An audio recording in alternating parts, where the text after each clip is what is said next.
Today's guest is Dr. David Morehouse.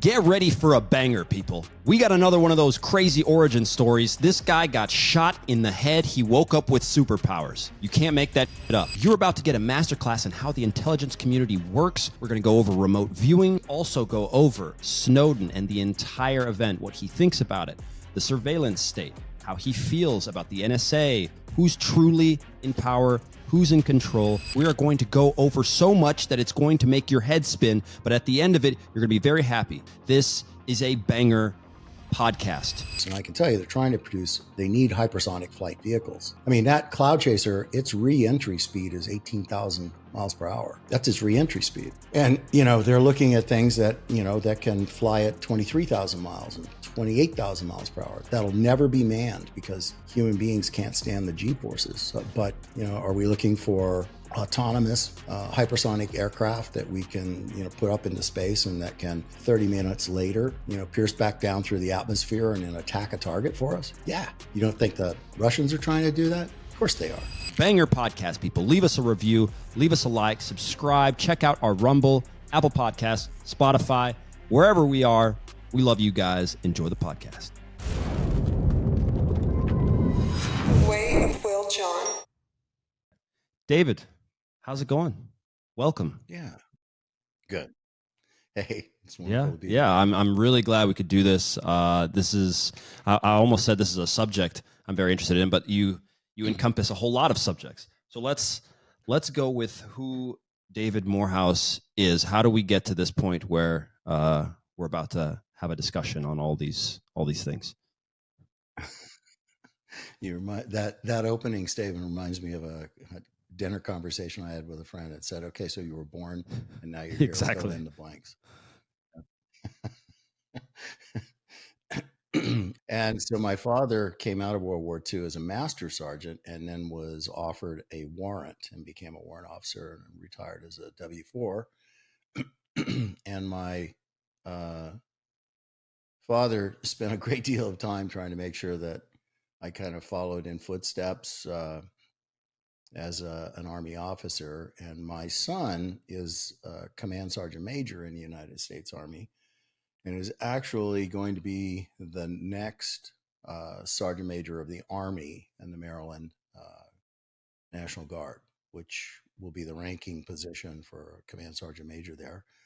And then I have a grandson who is in the military, in the Army as well, as an aviation airframe mechanic. I think that's his MOS. So a very long line of that kind of service. And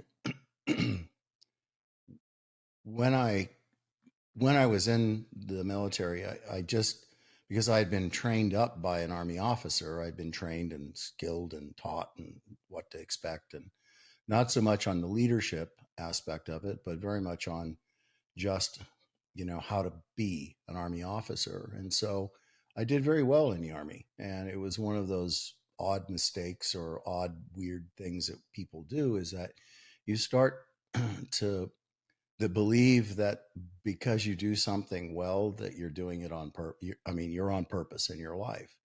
I came to find out later on, and that's a longer part of the story, but I found that, being an Army officer was, in my opinion, one of the greatest things that I ever accomplished.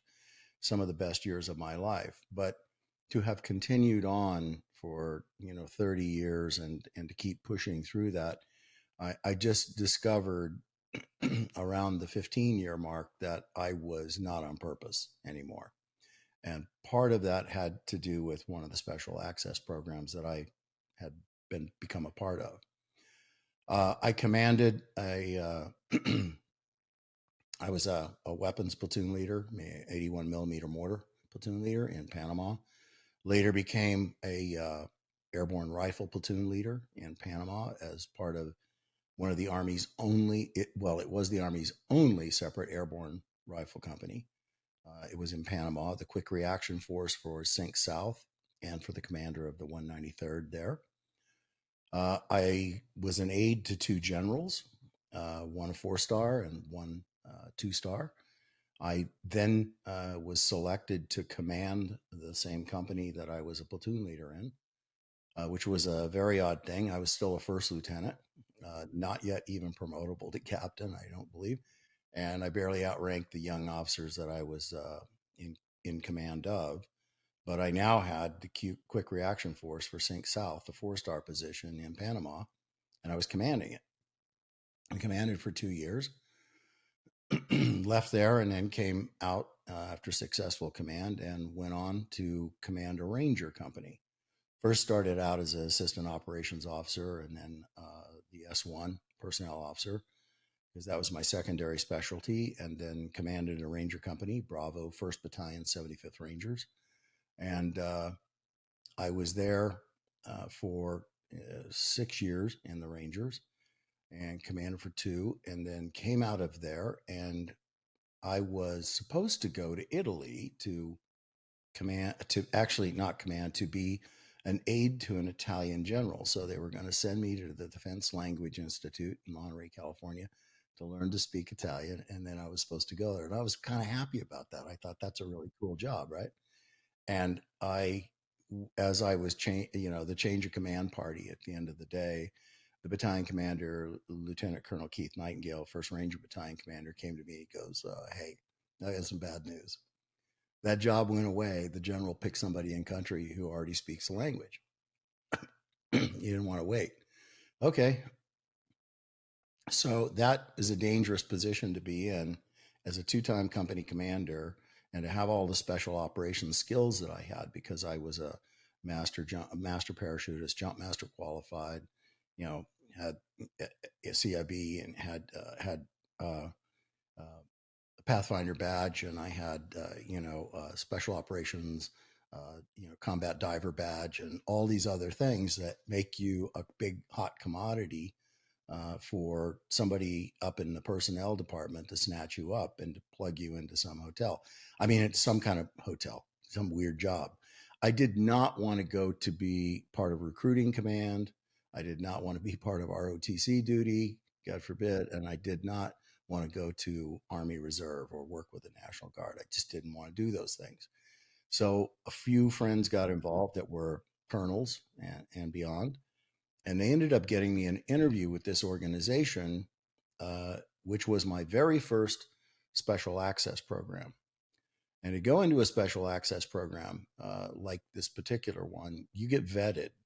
So you have to go up for an interview, and they have to kind of figure out, they're looking at you and you're looking at them, and they're kind of giving you a limited read on of this thing, because they aren't going to tell you exactly what the organization does, because they've actually had people, after they say, well, here's what we do, people turn around and go, no, hell no, no way.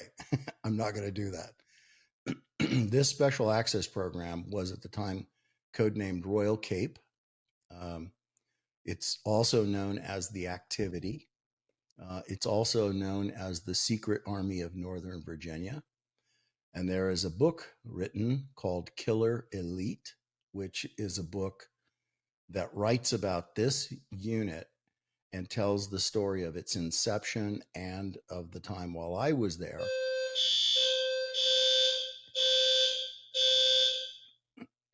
Yeah, that's like the 12th time. Here it goes again. Okay, so they have done that. I mean, the book Killer Elite talks about the time that I was there in the unit, and even before, during its inception. It was a unit that was designed to support clandestine and covert military operations in Tier 1 and Tier 2 countries, and I was the Deputy XO. So my job allowed me to brief Secretary of the Army, John O. Marsh Jr. God, I probably briefed him like 3-4 times a week, standing in front of his desk and, showing him movement orders and other things, because he reserved the right to allow anybody within that organization, whether they were CONUS or OCONUS based, whether they were operational, doing what they were doing, if they were moving anywhere outside that 50-mile circle around the Pentagon, he had to be briefed on it, and then he would sign a written authorization okaying what they were doing. I was in this organization. I became privy to a lot of things. I saw a lot of stuff, and it was a real eye-opener for me, because I had never been in a top secret special access program. And to get into those kinds of programs, you also come off of You're no longer an Army officer, I mean, per se. Your file comes out of infantry branch, right? And goes to the DASR office, where it's filed in the DASR office, which is the Department of the Army Special Access roster. So it's now a classified file kept in a, in a SCIF and monitored by individuals that have the clearance to do so. And your name comes off the big computer in the sky. So if anybody types in Morehouse, David, and tries to find me, it pops up and goes, SM not on file, meaning service member not on file. That was a weird sensation to be part of that. And it was in that organization that I was later recruited into the next special access program I went to, which was the remote viewing special access program. And I'll talk about that. But then from that special access program, I went into a strategic deception special access program, which was the furthest I got into the layers of the onion, where I was now no longer just in a top secret special access program. Now I had to go into what was called great skills. And when you're in great skills, it means you're now not even on the DASR anymore.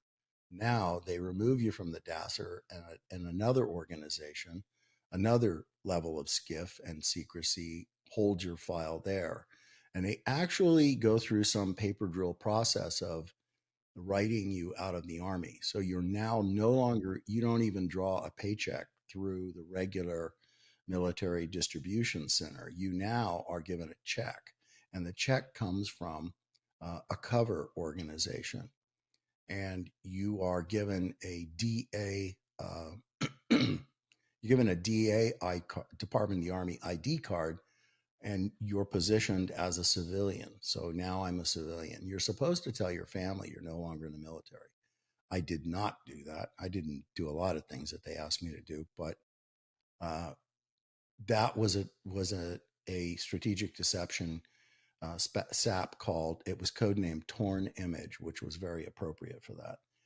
And after that, Command and General Staff College. And after that, coming back, I was a battalion XO. Then I was an interim battalion commander in the 82nd, commanding an airborne battalion as an interim commander, waiting for the new one to come in because I was not on the command select list at that time.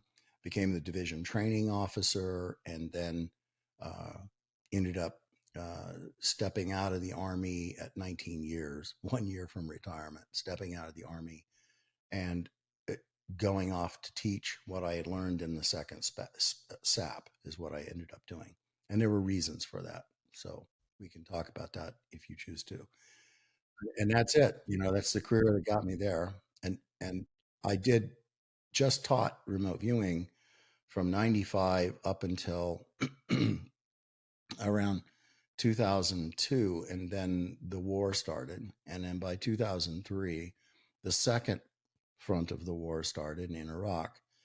And I really felt the pull to try to find some way to support that effort without picking up a weapon and trying to go back and be a shooter or be one of the, going to what was called the Worldwide Protective Services, which a lot of old, retired Rangers and SEALs and Marine Recon and others did, is they get picked up by DynCorp, Triple Canopy, dare I say, a Blackwater, some of them, and others, and you get picked up with these private military corporations and get paid $1,250 a day, which the government was happy to pay because they didn't have to do soldiers, service members, group life insurance. After I was, I had to try to find some way to go back. I wasn't going to be one of these part of a private military corporation. And I had an opportunity to kind of organize a company because there was a whole new branch of medicine that was developing called operational medicine, which was defined as actions at the point of wounding on the battlefield.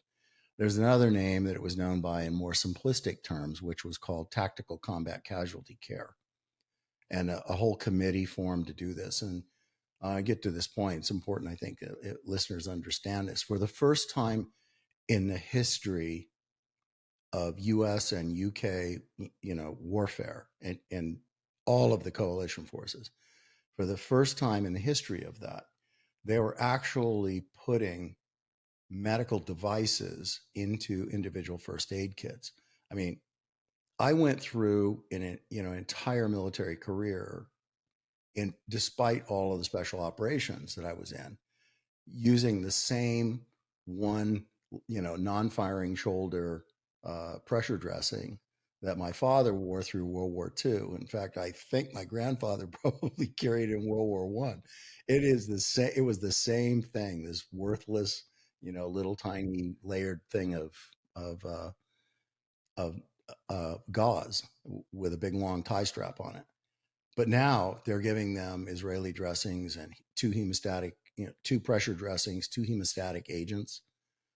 They're giving them two tourniquets. They're giving them two chest seals. They're giving them, in some cases, 14 or 10 gauge catheters to do needle decompressions. So what I knew was going to start happening at that point was there was a need to train the soldiers, sailors, airmen, Marines, Coast Guardsmen, you name it. They all needed to be taught how to use these things. And because the military itself, based on its op tempo of war, didn't have time to spin that up. They wished that they could have, because then they wouldn't have had to go to private contractors to do that. But I became, a part owner, vice president of operations of a company. And, we brought in a special forces guy to do the vice president of support. And we just ran this company. We became the largest trainer in the world, actually, doing about 26,000, 28,000 soldiers, sailors, airmen, and Marines a year, training them to use these kits in various ways. And I then rolled that over and, continued to do that around about 2012, 2013. And then I became my own separate entity and started doing the same thing and picked up contracts and did the same thing. And now that the war is over, primarily the contracts are with the National Nuclear Security Administration and with the Department of State. And I have those contracts, and that's kind of what I still do. But after the war was over, because I had stopped teaching remote viewing back around 2004, I just understood that just the energy of what was going on in the world and in the country and in other countries, nobody wanted to go to seminars to learn that kind of stuff. They just didn't. There might have been a few, but it wasn't sustainable. You certainly weren't going to be able to make that your single source of income doing that and teaching it. They were intensive. And as an example of that, prior in the 90s, before 2001, there were about 3,600 institutions where, metaphysical, spiritual things were taught, things like Esalen and things like the Omega Institute, the crossings in Austin, Texas, and, places, just those kinds of places everywhere. Some of them multi-million-dollar operations, some of them just kind of small stuff, but 3,600 of them.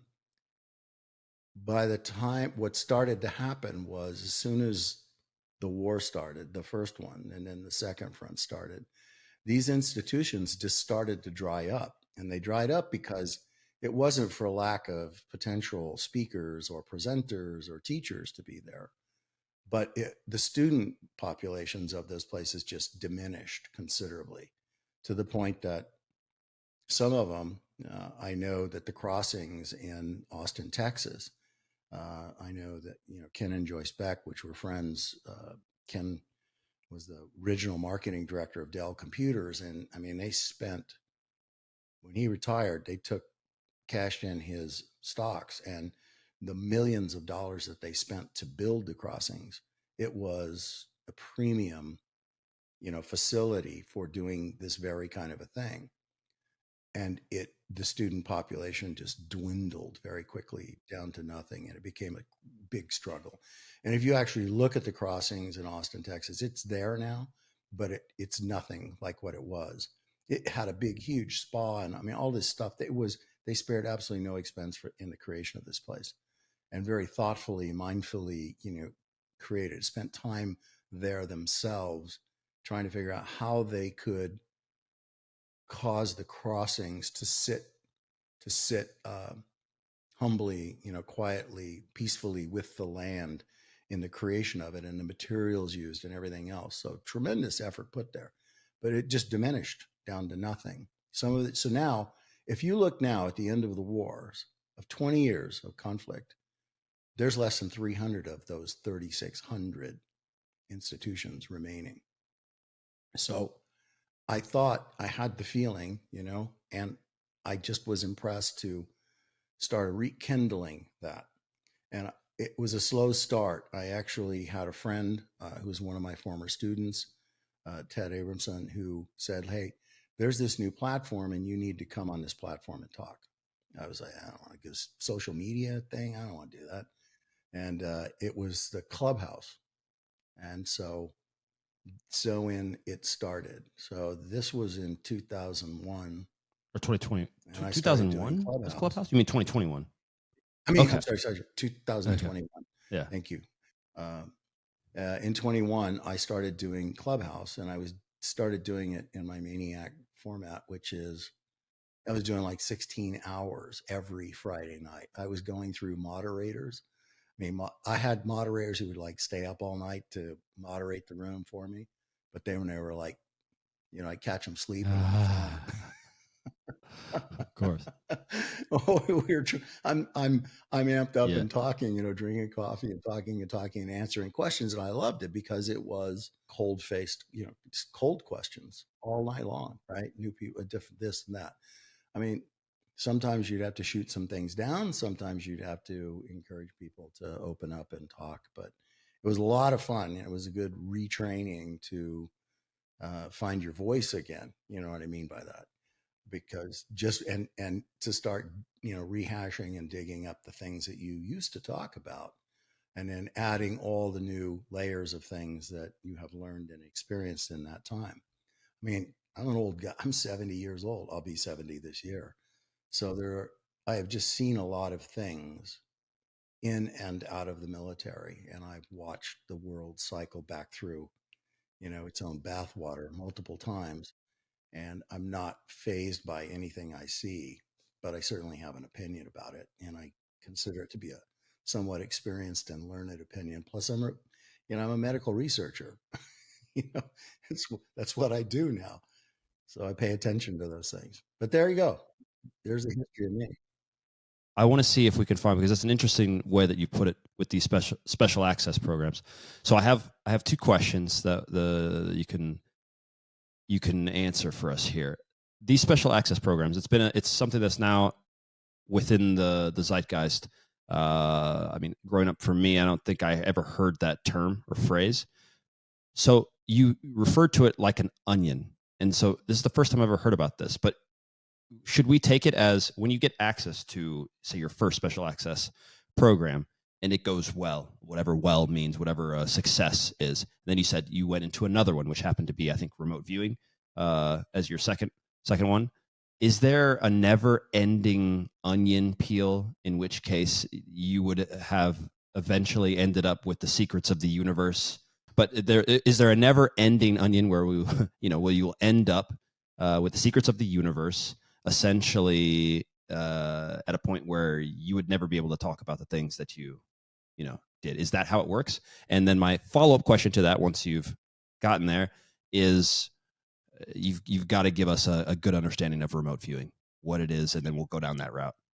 That's just an animal in and unto itself to talk about. Both good question. The first one, I think the onion that I'm referring to is just the onion of the intelligence community.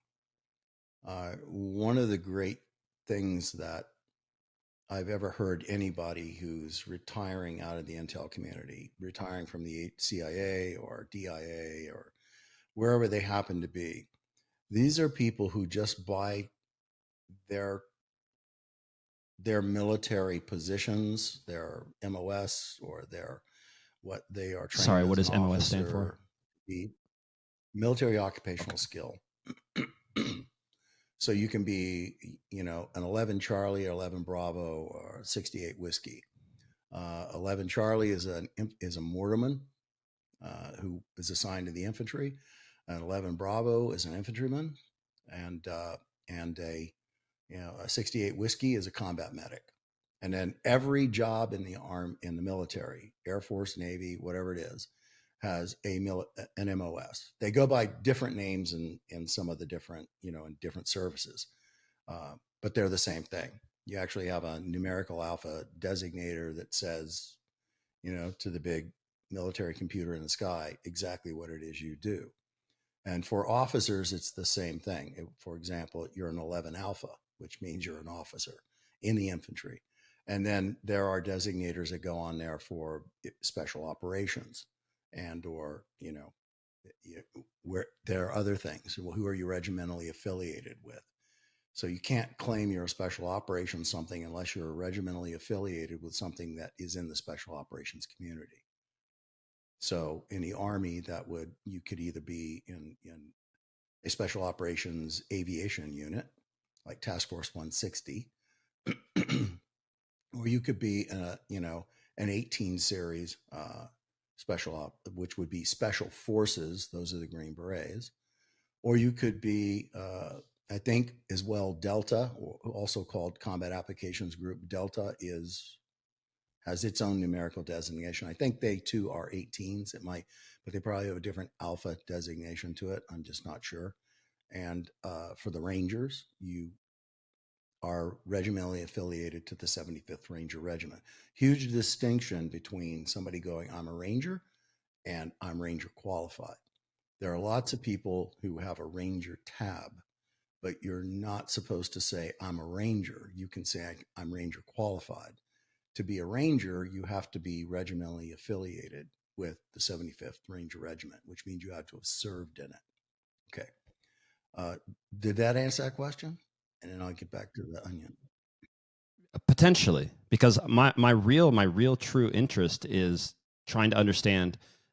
You're on what is a fringe subject in understanding remote viewing, and it's not understood by mainstream. And we're still in a place in society where, with all the data I know that exists, having talked to many researchers, scientists, doctors, and people like yourself, I know that there is something to this, but I have a unique vantage point.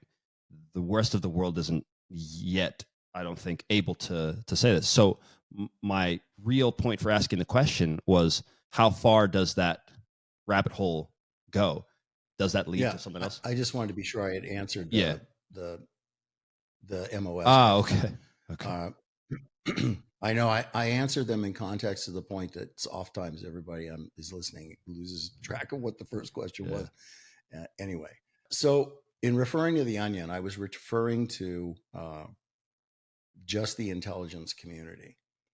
And the fact that when individuals actually come out of the intelligence community, who spend their lifetimes, their entire careers in the intelligence community, one of the most common things that is said at their retirement ceremonies when they are walking out is they will say, my big regret is I will never know the truth about anything again, because you don't know the truth until you're behind all the layers, you know, in the intel community, where you're seeing the intelligence raw. You're seeing what the world is raw.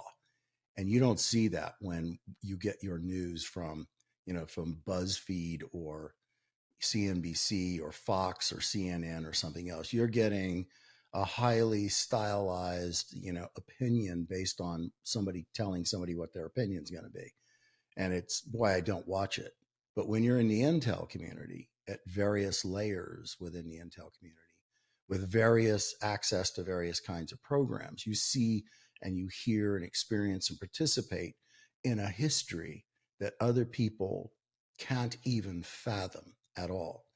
And when you see the evil that is surrounding this little blue planet that we are on, the evil and the layers of it and the interconnections of it and other things, it is beyond a frightening thing. It's extraordinarily disconcerting to see it and to grasp it and to understand that. And you start to appreciate those who stand watch over those kinds of things for us as a people. 24/7, they are there. There's somebody there. And really, the only time we ever get in trouble is when somebody doesn't listen to somebody, or when somebody blinks. And when somebody blinks, somebody finds a way into one layer of the protective shell, and then they can do things. This world, as we see it right now, has reached a magnitude of evil that I think to some degree has always been present, but not at the magnitude that it is right now. When you can turn around and say things like, do you know what the largest and fastest growing industry in the world is right now? Outruns the oil industry, outruns anything else you can think of. It's human trafficking. It's over 350 billion, in some estimates, upwards of $500 billion a year. There are more human slaves right now than there have been in the entire record of slavery in the history of the world right now. The Way of 𝗲𝗂𝗀𝗃𝗃 is here. All of our podcasts are now published in Spanish right here on YouTube, so make sure to go check that out. Also, 𝗦𝗂𝗲𝗀𝗀𝗲.com, everything you could want to know about spirituality, wealth creation, health, navigating politics, you can all find right there, including our manifestation masterclass. Everything is completely free. Go to the website, put your email in, and start to change your life, my friends. Number one, it's starting to bubble up, right? We're starting to get some understanding of this. It did even make mainstream. I know probably that they didn't necessarily want that press. What is going on exactly, though? What is this human trafficking? To what degree? I don't understand. Number one, then sex trafficking. Number two, okay, all age groups and genders. And then number three, forced labor. There is still forced labor. Now you can absolutely forced labor, and I'll address this. You can go to the Department of Homeland Security. You can go to the FBI. You can go to what's the other one? The Justice Department. You can even go to the United Nations, and you can look at their statistics on human trafficking. Now, if you go to the Department of Homeland Security, if you really want to understand this, they offer, I think, somewhere in the neighborhood of about 12 online courses that any citizen can sign up for, and they will teach you how to recognize individuals that are working without their will. In other words, they are working as forced labor. And they are in everything from retail manufacturing, to retail stores, to restaurants, to you name it. We have these classic things. It's only farm workers, or, it's only something else. No, it's not.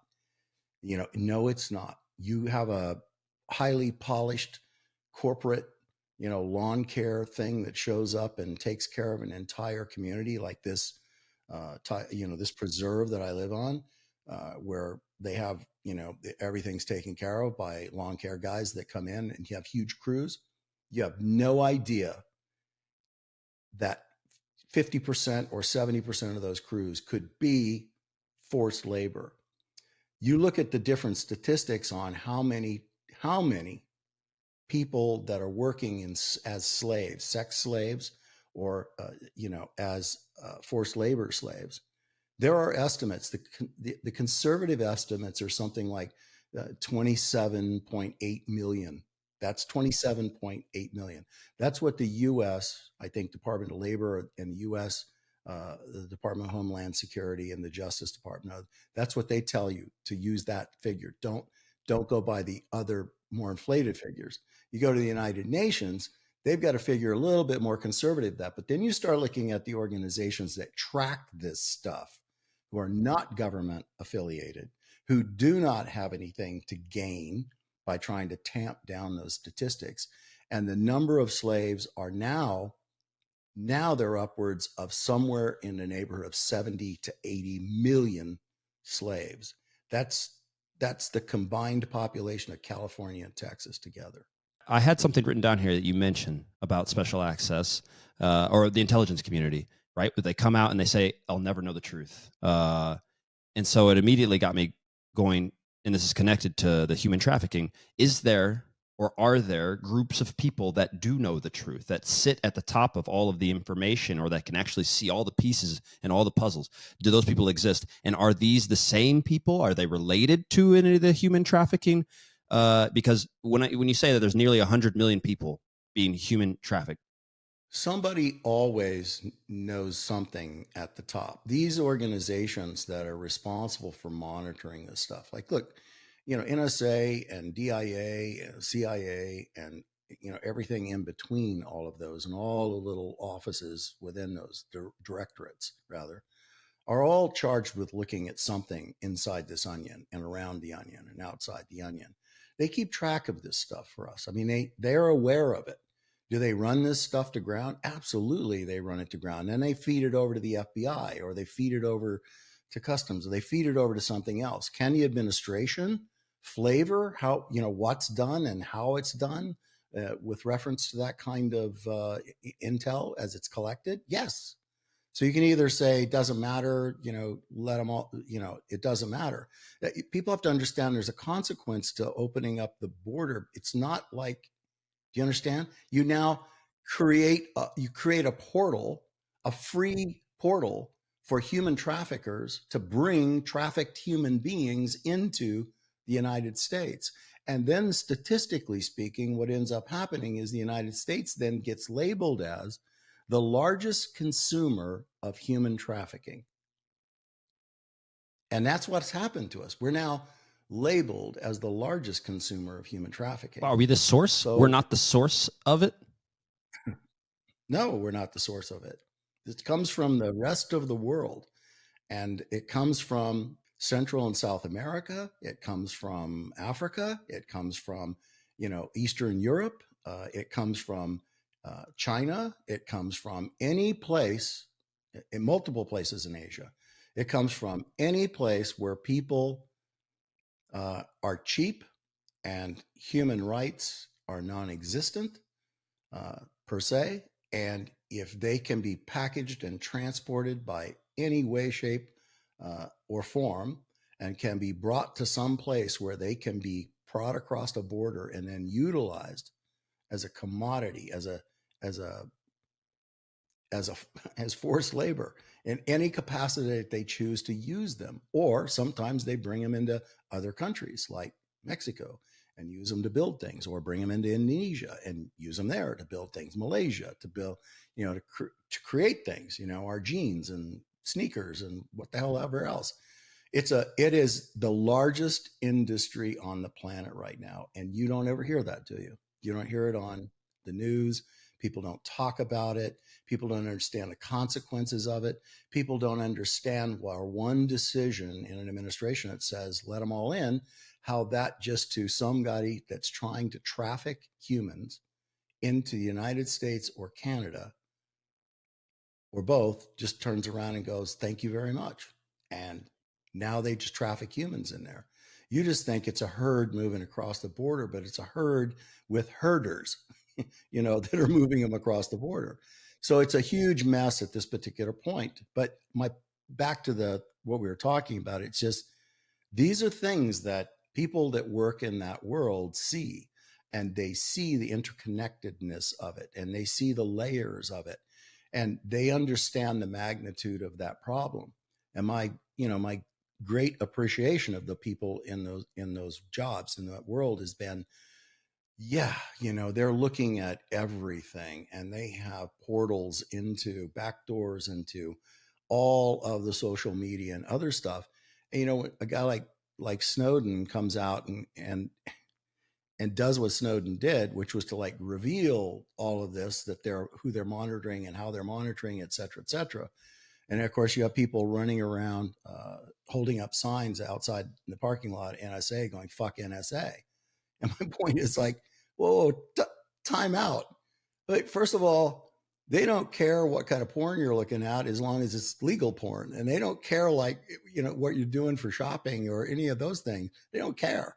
They're not selling your data. They're not They couldn't care less. They're looking for bad guys. Now, if you're on the internet doing something that they can tie to something else that's bad, that's against the law, that's human trafficking or drug trafficking or terrorist, development or funding or anything else, that's what they're looking for. In Snowden's movie, which I could barely watch, they turned around and said something like, "Oh, he's looking at he's there. We're looking at twice the number of people in the United States. We're monitoring twice the number of people in the United States that we are in Russia or China." And people all sat around going, "Oh my God, well, look at that. Look at that." And here's the truth of that. You goddamn better hope that that's what they're doing. The reason they're looking at twice the number of people in the United States is because this is the place where the most imminent attack could create the most highest level of destruction.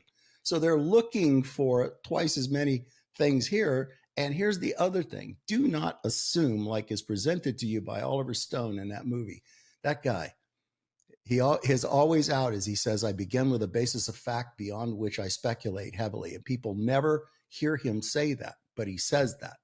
So he creates the movie to the flair that he wants to be. First of all of Snowden's guys around him when he was in Hawaii, they weren't supportive of him. They weren't supportive of him. And when you turn around and say, we're looking at twice as the number of Americans as we are of Russians or Chinese, well, that's a misstatement. That you have no idea how, of the 5 million people that are being looked at, what makes you think that they are all automatically US citizens, right? They're just people that have internet accounts or social media accounts or phones or something else. You don't make that stupid assumption like you're spoon fed by, Oliver Stone in that movie. That you have no idea how many of the 5 million are Americans and how many are not. But you better hope that they're looking at twice as many people here, because it could be somebody next door or somebody that walks into a restaurant and throws a hand grenade, or something else that could be around and could be looming on the horizon for us. And then the other question I have for people that cheerlead Snowden is, what do you think he's doing now? He's over there. Well, Putin gave him citizenship. So do you think that he went over there and then Putin said, I'll give you sanctuary here from your government? Do you want to be a painter? Do you want to be a farmer? Right. How would you like to go work in a tractor factory? How would you like to go do something? If you think that that's what Putin did, no, and giving Snowden safe harbor, right. What he did was he turned around and Snowden said, "I'll let you stay here, but you're going to do for us what you did for them. And if you don't do for us what you did for them, we're going to put you on the first thing smoking back to Washington, D.C., and we're going to call your Justice Department and let them know you're on the way. And they'll meet you on the tarmac when you land." Can I ask? I've never seen the movie. My world during the Snowden time, I think I was playing in Azerbaijan, potentially. Was that 2013-ish, something? It was around that time, right? Okay. Well, let me throw this at you before we get down the remote viewing, because the backlash, and I don't know Snowden's case very well, like I just said, but I know that a lot of the backlash, this is the first time I've ever heard someone mention the fact that one of the reasons for having a closer look at Americans or people within America's borders is because you have to pay attention to, obviously, attack from inside. We were all shocked by 9/11. That happened inside, and that was a big shock to the nation, et cetera. So it does make sense in that, obviously, you can't go monitor everyone over there somewhere else in the hopes that you'll prevent them. Yeah, they monitor them, of course, over there, but the biggest concern is what's right already gotten in if there is an issue. Yeah. Okay. Then I'm gonna throw you the other arguments that I know are most common and potentially that have been there to help us understand. When I hear the backlash for the surveillance programs, number one, the first, Americans are generally surprised at what's going on, because number one, we as civilians don't have any understanding of what's going on. Number two, it's even if they don't care about whatever they're doing, whether they're smoking weed in their house or they're drinking or whatever it is that they're doing, they don't see why they should be, let's say, under suspicion. And two, what happens if right? We all hope that everyone who has the keys to the castle is noble and respectful and wanting to do the right things. The worry, if I understand it correctly, is of course with this much power, and power corrupts or has a tendency to corrupt. Why are we live in a time now where people they're very learning all these things, learning what was going on behind some of the curtains has got everybody be very let's say suspicious of the people who do hold that power. That probably did start with that Snowden time. It has evolved into what it is today, where there's a lot of suspicion about whether that's not necessarily from the military, but from the government and government institutions. I would say there's a backlash on, okay, well, what, why, and how come? And so, what do you think? Are you to say, because we've had Andrew Bustamante on as well, who kind of towed a similar line. Are we as civilians supposed to feel or just accept the like it's done? Privacy was never there. Privacy is not there, and this is the privacy that you will accept to live in one of the greatest nations, as far as safety and prosperity that's ever been around. I have difficulty with the premise of individuals within our country who think that the government should not have the access that it has. To privacy things. What specifically before? Because I don't want you to. Yeah, it typically the privacy issue. It's like you're all upset that the NSA does that, but nobody's upset that Google does that. Aren't they the same? Or Aren't Amazon. they quote unquote the same thing? Don't they have access? Absolutely not. There's no. The government has backdoor access to those because they require it, and they have backdoor access because if there is a human trafficking cell to stay with the biggies, right? Weapons, drugs, and humans. Okay. And if they're looking at a human trafficking cell that happens to be working around in Facebook, don't tell me you trust Facebook to monitor that, because you'd be an idiot if that's what you did. So yeah, they're in there looking around for that kind of stuff, but they're looking for criminal activity. They don't give a damn what you're doing, posting birthday pictures or new girlfriend pictures. They couldn't care less, unless your new girlfriend happens to be, one of the daughters of Osama bin Laden. Then they might, they're going to pay some attention to that. But they don't care about that. But Facebook is mining your information 24/7 for profit and selling it, as is Google, as is Amazon, as is every other, social media engine and platform that you put your name out there on and work on and exchange stuff. They are collecting on you 24 hours a day, 7 days a week, and they are selling it. And they're selling it to the highest bidder. Don't you dare think that who they're selling it to are nobody but American companies.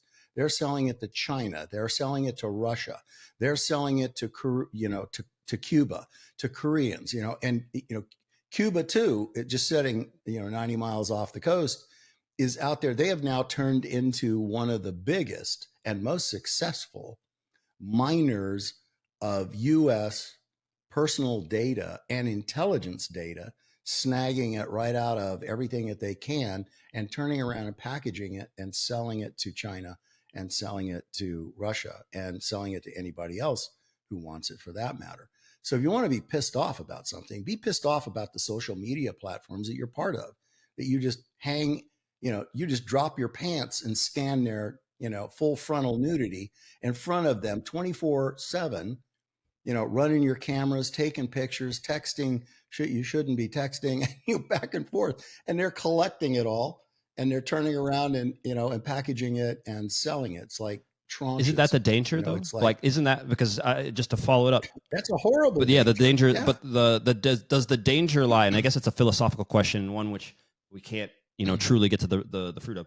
Does it matter whether or not the privacy is coming from, or the loss of privacy is coming from corporations or from NSA? One is for profit and the other is for protection. The other is to protect you. NSA is not harvesting data to sell. It's harvesting data or collecting data that it feels is significant to one line of investigation or one, tracking something.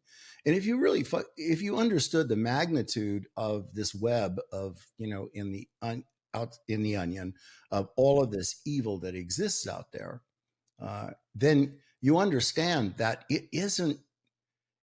you have no idea. You're standing in an elevator, and we all have this idea that everything around us is just copacetic, and all the people in this elevator are just going somewhere to work, and it's all good. But the truth of it is that you have no idea. You have no idea. Somebody in there could have just murdered somebody last night, standing right next to you in an elevator, or you're right, or could be a pedophile who just spent the morning, looking for a little girl or a little boy that they were going to have for the weekend. You have no idea.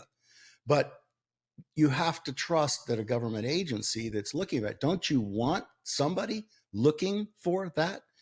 I do. I want to know that somebody is on the ball, somebody is doing the work, and they're doing it constantly to find that kind of thing. I know that whoever's doing that, they're not collecting my data for sale. They're not. They're doing what they're doing to protect all of us and to protect innocence. If I had lost one of my small children, into this child trafficking network to be used as a sex slave, all the way up through their usable life, I would have liked to know that there are people looking for them, that there were people trying to find where my son might have been or my daughters. I want to know that somebody's doing that in the government, and be damned, if they're actually, coming through my Facebook page. They're not coming through mine. They're coming through all of them, and they're looking for everything. And it's not somebody just sitting there scrolling through Facebook pages and going, oh, well, here's a cool one. I'll watch this. That's not what they're doing. This is, first of all done by computer, by AI, crawling through this stuff, crawling through it at the speed of electrons. And it's looking for keywords. It's looking for keywords and key phrases and link ups, images, other kinds of things. And it starts piling that together.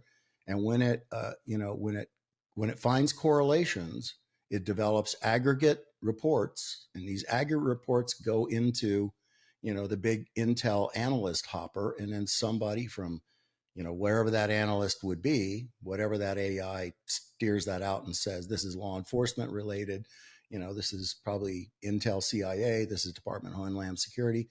I mean, I'm speculating here. I don't know that that's how it works, but that would be a logic stream for me to understand how it works. It's not somebody there looking at your pictures of lingerie on it. They couldn't care less, of your wife in lingerie. The AI looks for the things that it finds are potentially risk or potential criminal or potential terrorist or potential trafficking or potential whatever it may be. And it pulls that off and puts it in the right place where it can then be analyzed by a human being. And that human being has to look through that and see if whatever can be in there can be generated as actionable, meaning law enforcement knocks on somebody's door or something else. And for me, living here and knowing that takes place 24/7 is a bit of peace in a world that is just filled with layers of ugliness and evil and greed, and you just cannot imagine. And when you've seen that, you cannot ever not know that it's there when you've seen that. And that is what I would meant by the layers of the onion. You go deeper and deeper into the darkness of the intel community. And it's a dark, disruptive, difficult place to be. And in Torn Image, I mean, every one of these special access programs that I was in, all three of them, had their own internal inherent difficulties of the people dealing with who and what they were in the service of their country in that special access program. I mean, there were guys in Torn Image who were on their sixth marriages.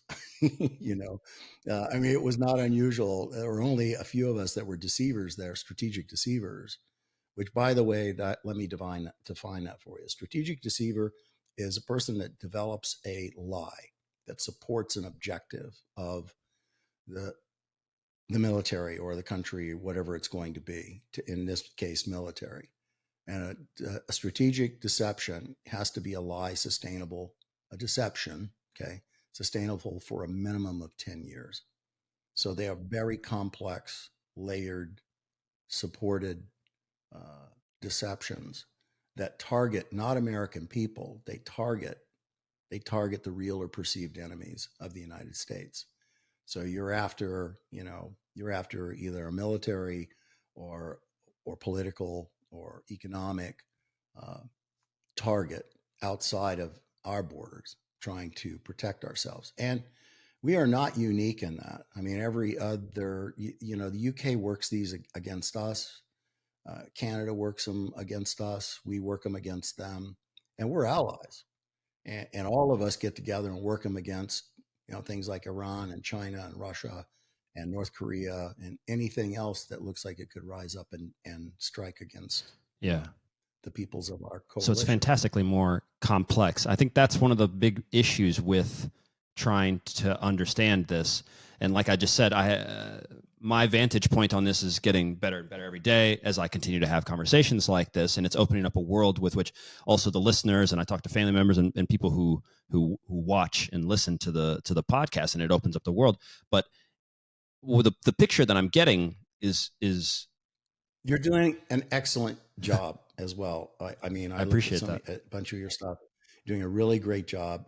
It's one of the reasons I'm here, because if you weren't, I wouldn't have come. But you are, and you're an intelligent young man asking the right kinds of questions. Yeah, because it seems to be the search, and as I continue with the hope, with the initial premise of thinking that I could help to simplify things, because that's a lot of what I hope to do for the listeners, because we do that within health, we do that within wealth. This is something I would consider, in this current events, history, and also spirituality, I guess, as we get into the remote viewing side of things, that I think has to be simplified, because there's so much shit.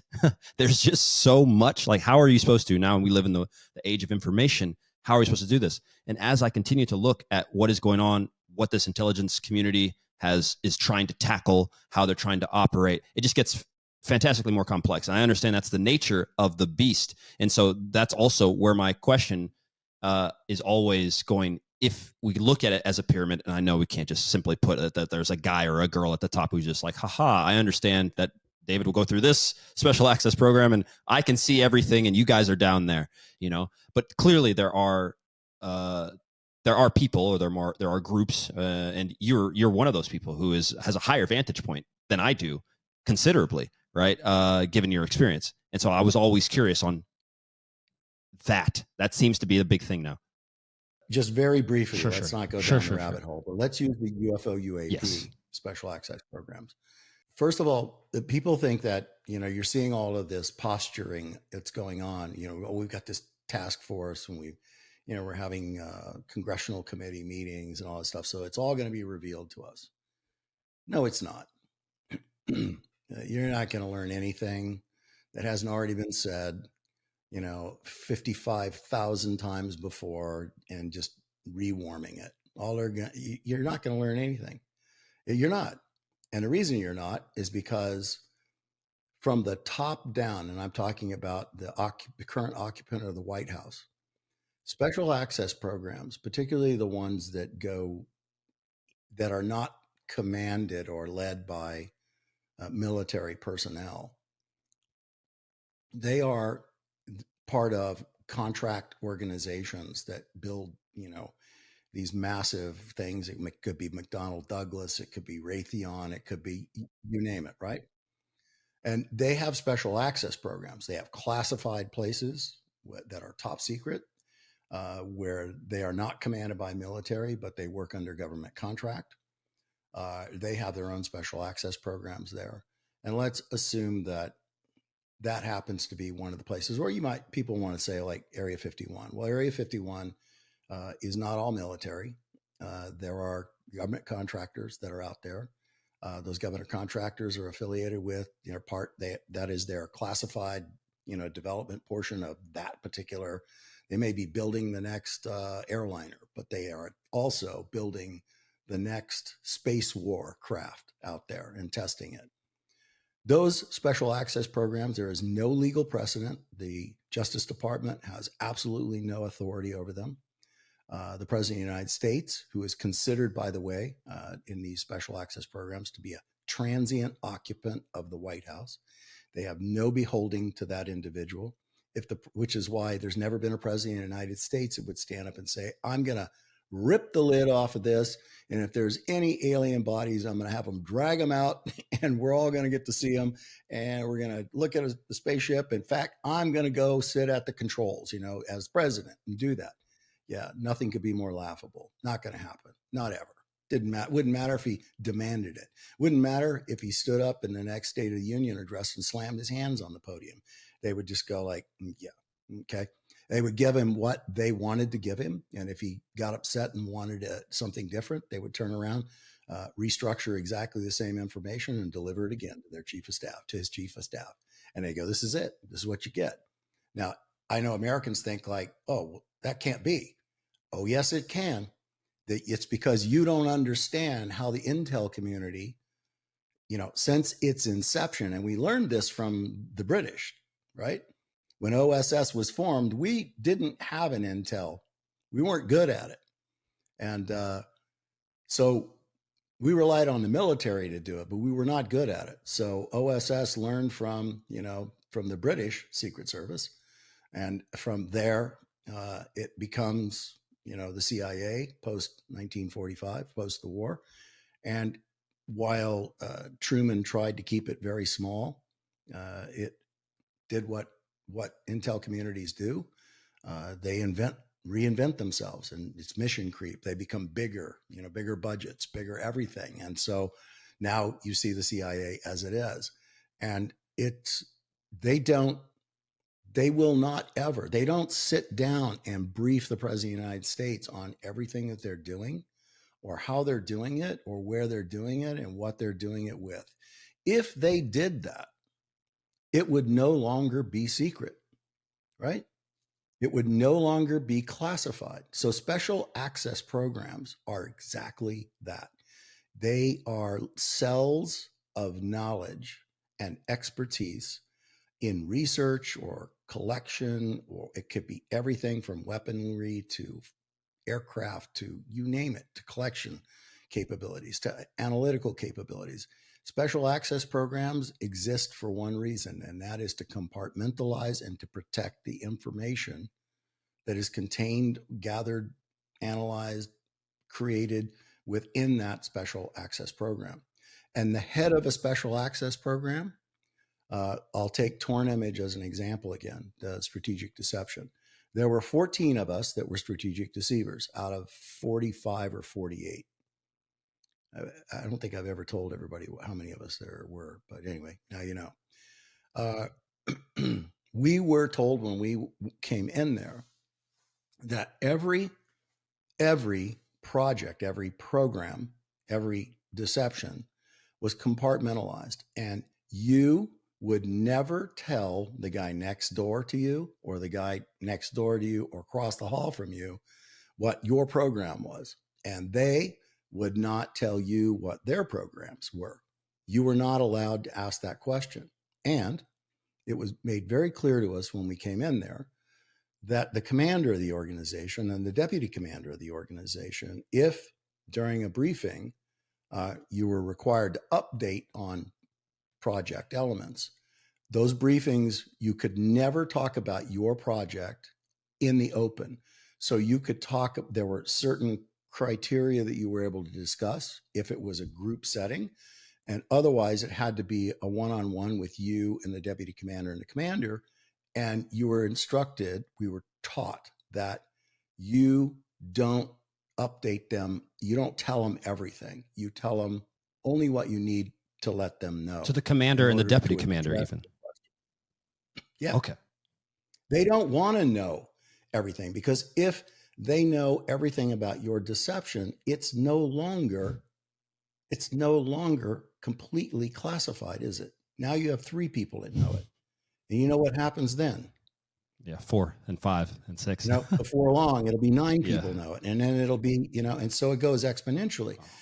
People just cannot help themselves. So that's the whole philosophy and the ideology around compartmentalization, which is you are very, very select about what you say, who you say it to, and you do your work and you create your project. And when you create your project, there's a system whereby your project can be reviewed and approved or disapproved or sent back for remodeling, reshaping in some way. But all of it is always limited in what the people are able to know. They may know, for example, in mine, which was a counter-narcotic project, they may know that my objective was to start an intra-cartel war, utilizing microencapsulated naturally occurring plant pathogens that would live in the root ball of the coca plant and would destroy the psychoactive ingredient of coca, rendering cocaine that was produced out of that plant inert, and would still at the same time test positive for cocaine. So they might know some aspect of that, but they don't know the other aspects of it. They don't know how you're talking about applying it, or what else you might be talking about doing. So they only get to see what they can see through a pinhole, not what they can see if the door were totally opened to the project. And that's how compartmentalization works. So they protect what they have because it's what their charter is. They're supposed to do that. And they're not going to, this UAP UFO thing. First of all, the 92 to 98% of what you're seeing is stuff we've made in support of, the Russians have made, the Chinese have made in support of the space war, which began in December of 1945. Mm-hmm. That point right there seems to be the catalyst, the seed and point with which a lot of stuff changed within that whole UFO and UAP thing. And I don't know what happened before that, or what was going on before that, and why things shifted at such a what seems rapid. Yeah, everything has changed. Are we going to just go with Roswell? Okay, Roswell, thanks. And that was 47. But yeah, there's a couple of answers to that. One is there was a he was a 4-star general. He was the chief of staff of the Army. Remember, the Army Air Corps was what later in 47, 48 became the U.S. Air Force. But in 45, it was the Army Air Corps. And this 4-star general, chief of staff of the Army, got together in December 45 with a physicist, and the Army staff had supported this particular general in this observation. It's very Clausewitz. The nature of war will never change. Only the way in which war is fought and will change, meaning, and the places and how it's fought. And their understanding at that point was the next war will be a war in the dimension of space. And so they understood very clearly that they were in a space war with Russia, or the Soviet Union at that time, and China. Not China. I mean, China in 45 was still eating dirt soup. I mean, they were still under their own revolution, or that new revolution with Mao. I don't think Chiang Kai-shek. I don't know I don't know if the revolution with Chiang Kai-shek and Mao was still ongoing, but it was not they were not a contender in that war at that particular time.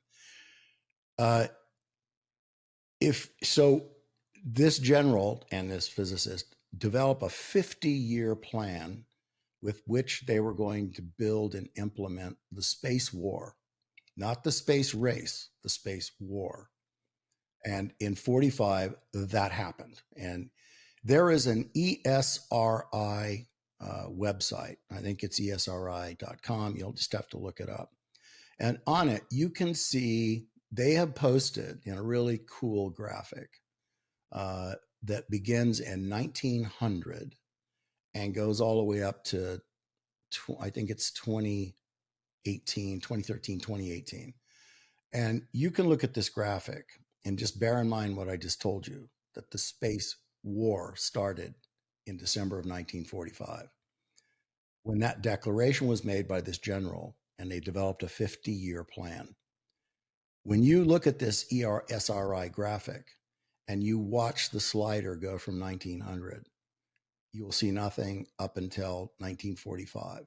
And then all of a sudden, all of a sudden you start to see appearances, right? UFO sightings that have been reported, and there they are. And watch this thing as the slider moves past 47, 48, 49, 50, as it keeps on going up to current date, how it's just illuminated. It looks like somebody turned the lights out in the universe and you're looking at the United States with all the lights on, but they're all reports. They're all known reported sightings, not confirmed, but reported sightings. Watch what happens there.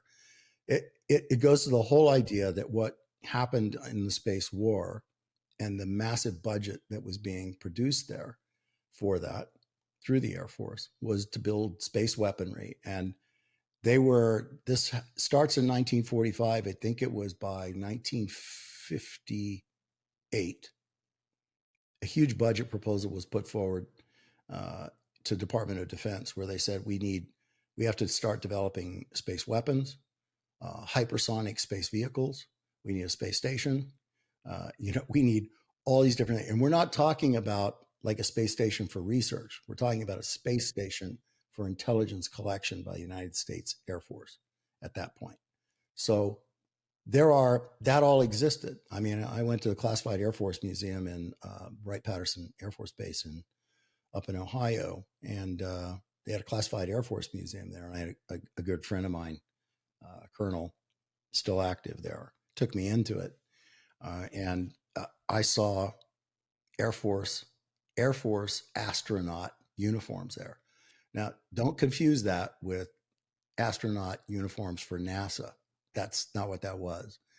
NASA got formed in 58 as well by Eisenhower, and then Kennedy kicked it in the butt in 61 and is the guy that went before Congress and listed.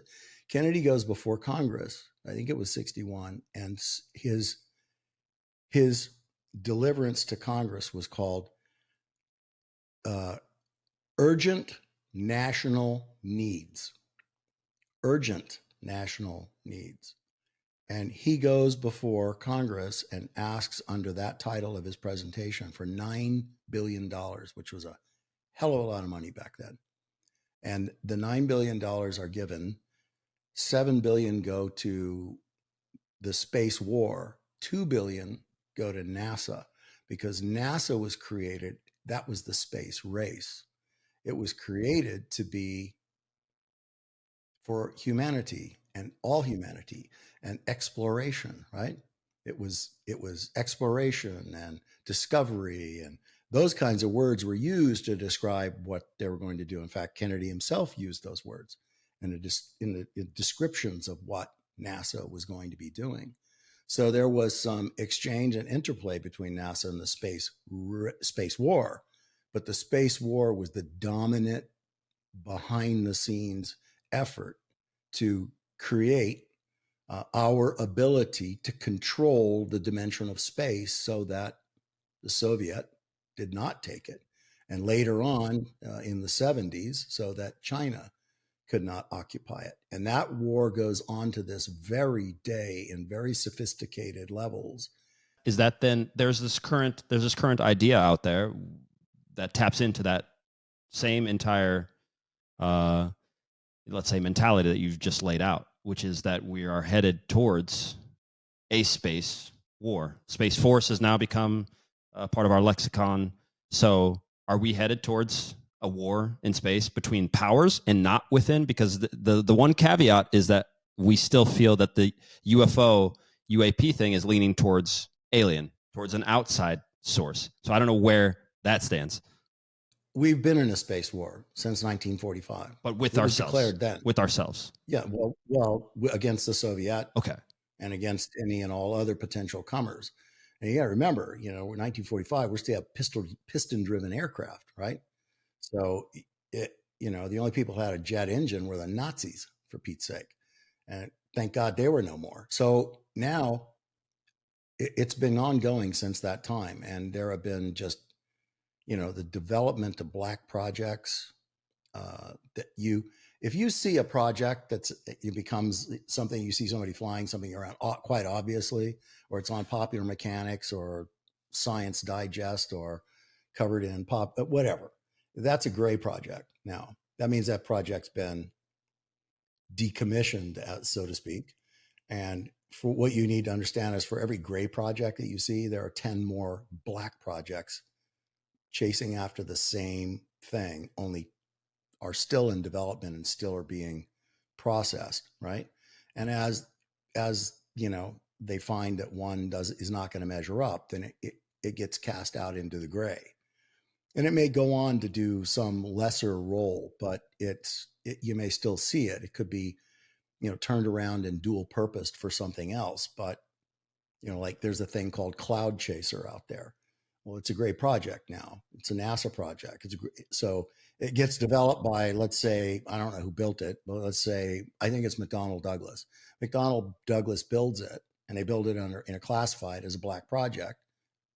And then they determine that as a manned craft, it doesn't serve its purpose. So now McDonnell Douglas turns it into an unmanned craft. And, you know, it's got NASA painted all over it. So now that means it's now gray. It's in the clear. So I see. You can see it. So it's trickling down. It doesn't matter. It's trickling down then, essentially. Right. That's what's happening. But there will be 10 more that are still chasing after the objective to be capable of, you know, winning the contract or multiple contracts to produce whatever kind of vehicle it is that they're trying to produce. And I can tell you, they're trying to produce, you know, they need hypersonic flight vehicles. They can, I mean, that Cloud Chaser, its re-entry speed is 18,000 miles per hour. That's its re-entry speed. And, you know, they're looking at things that, you know, that can fly at 23,000 miles and 28,000 miles per hour. That'll never be manned because human beings can't stand the G-forces. So, but, you know, are we looking for autonomous hypersonic aircraft that we can, you know, put up into space and that can 30 minutes later, you know, pierce back down through the atmosphere and then attack a target for us? Yeah. You don't think the Russians are trying to do that? Of course they are. I mean, of course they are. And we know that they are. And so that war has been going on up there. And I think to this particular juncture, I mean, look, I think we shot down the first Soviet satellite in 1968. We shot it with what was called an anti-sat missile. And I think it was put under the belly of a Navy fighter aircraft. And that fighter pilot, I think now a retired general, but climbed up to a particular atmosphere, like 35,000 feet, maybe more. And I'm sure that's classified, but on command, you know, once the satellite had acquired from the ground satellites and on board his aircraft, they launched it and they blew a Soviet, you know, spy satellite out, you know, blew it into pieces. It's probably still flying around up there, you know, in pieces. And of course, they turned around and said, yeah, we just took out one of our defunct communications satellites. No, it's not what happened. We shot down a Soviet satellite. Why? Because it was flying over a particular part of the country we didn't want them to fly over. So, and do you think that they would not return the favor? Of course they would return the favor. And they probably have. You're just not going to read about that in the Washington Post. Yeah, which goes back to our point of the vantage point. Okay, let's shift now. As much as I do, and if we have some time to come back to this, we will. But I given that you're that's a whole nother show. Yeah, maybe maybe we do another show just on space war. Absolutely. Then okay, let's get into remote viewing because it's few far in between that we're going to have someone with your level of experience within that. Start us off from the very beginning. What is remote viewing?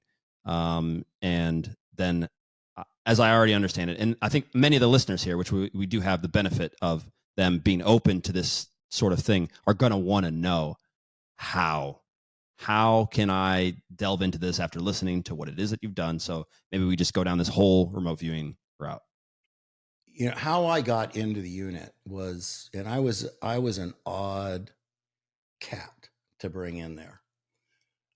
When back at Royal Cape, you had to go through these quarterly. You had a C.I.A. poly, which is called a counterintelligence polygraph, and you know, it's not like the CIA. It's a full lifestyle poly, which is what CIA is. No, the C.I.A. polys they're just trying to find out if you are giving classified information away. Have you ever given it away, or do you know of anybody that is? And you know, so it's pretty simple test. And after that, you had to sit down with the command psychologist, who was a lieutenant colonel. So this organization, and the total number of people in the organization, that I think that's still classified, but you had to sit with this command psychologist, and he had a series of questions that he was going through with you, which was kind of a template. He was checking things off and making notes in your file. Why a psychologist? Because people don't do well coming out of certain kinds of jobs and then coming into a job where you live in a world of secrets, right? You live in a skiff, secret compartment and information facility. Everything is top secret. All your briefings are top secret. Everything is being talked about can't be talked about outside the room.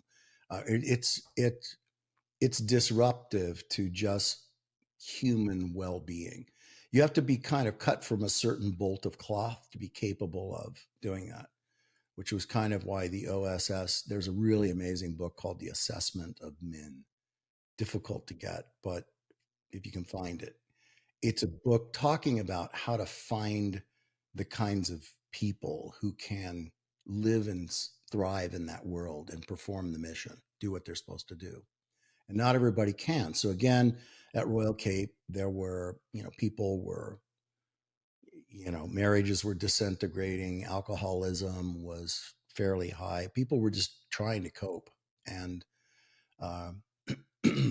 my exposure to that was seeing that, right? I wasn't coming unglued at that particular time. I was watching people come unglued.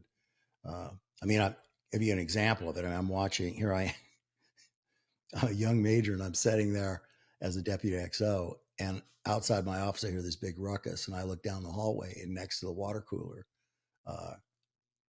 there's a lieutenant colonel and a sergeant major, and they're both fighting in front of the water cooler. And what they're both fighting about is a little redheaded E4 female. And these two grown men, both married, are fighting over this single, that's the kind of crazy shit that went on. So, and more and worse. And you just got to the point where you're like, shake your head ruefully, right?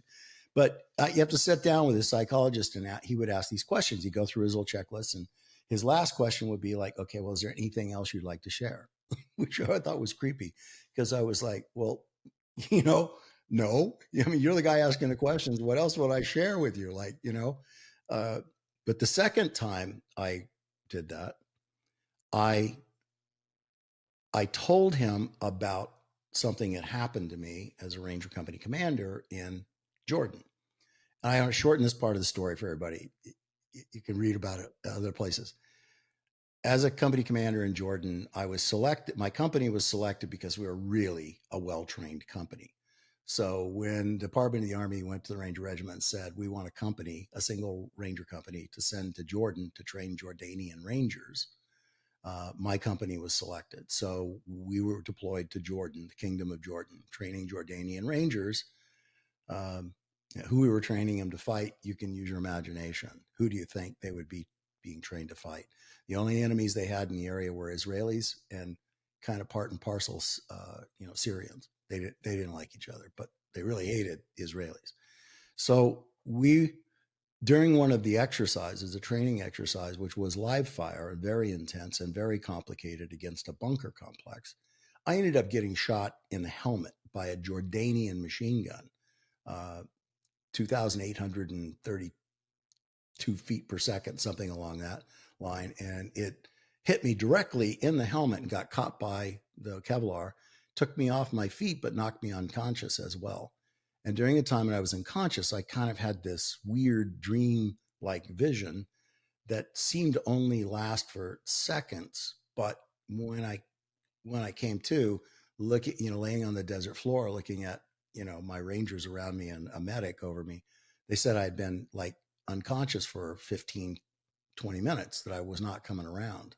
So get medevaced, to a big hospital in Amman, I think. And they just did whatever imaging they had at the time, which I think was just a X-ray. And I just had a hematoma on my head and couldn't wear my Kevlar helmet for a few days till it came down. Okay. The dream that I had was of something interacting with me, telling me that I was on the wrong path in my life, which when you come to, what the hell does that mean? I mean, right? I'm not going to jump up off the desert floor and look around at my man and go, you will not believe what just the hell happened to me.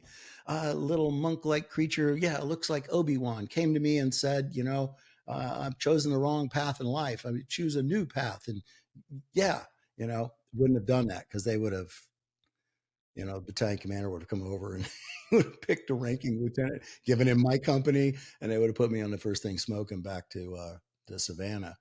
So I didn't say anything to anybody about it, but here I was sitting here with this lieutenant colonel, and I thought, what the hell?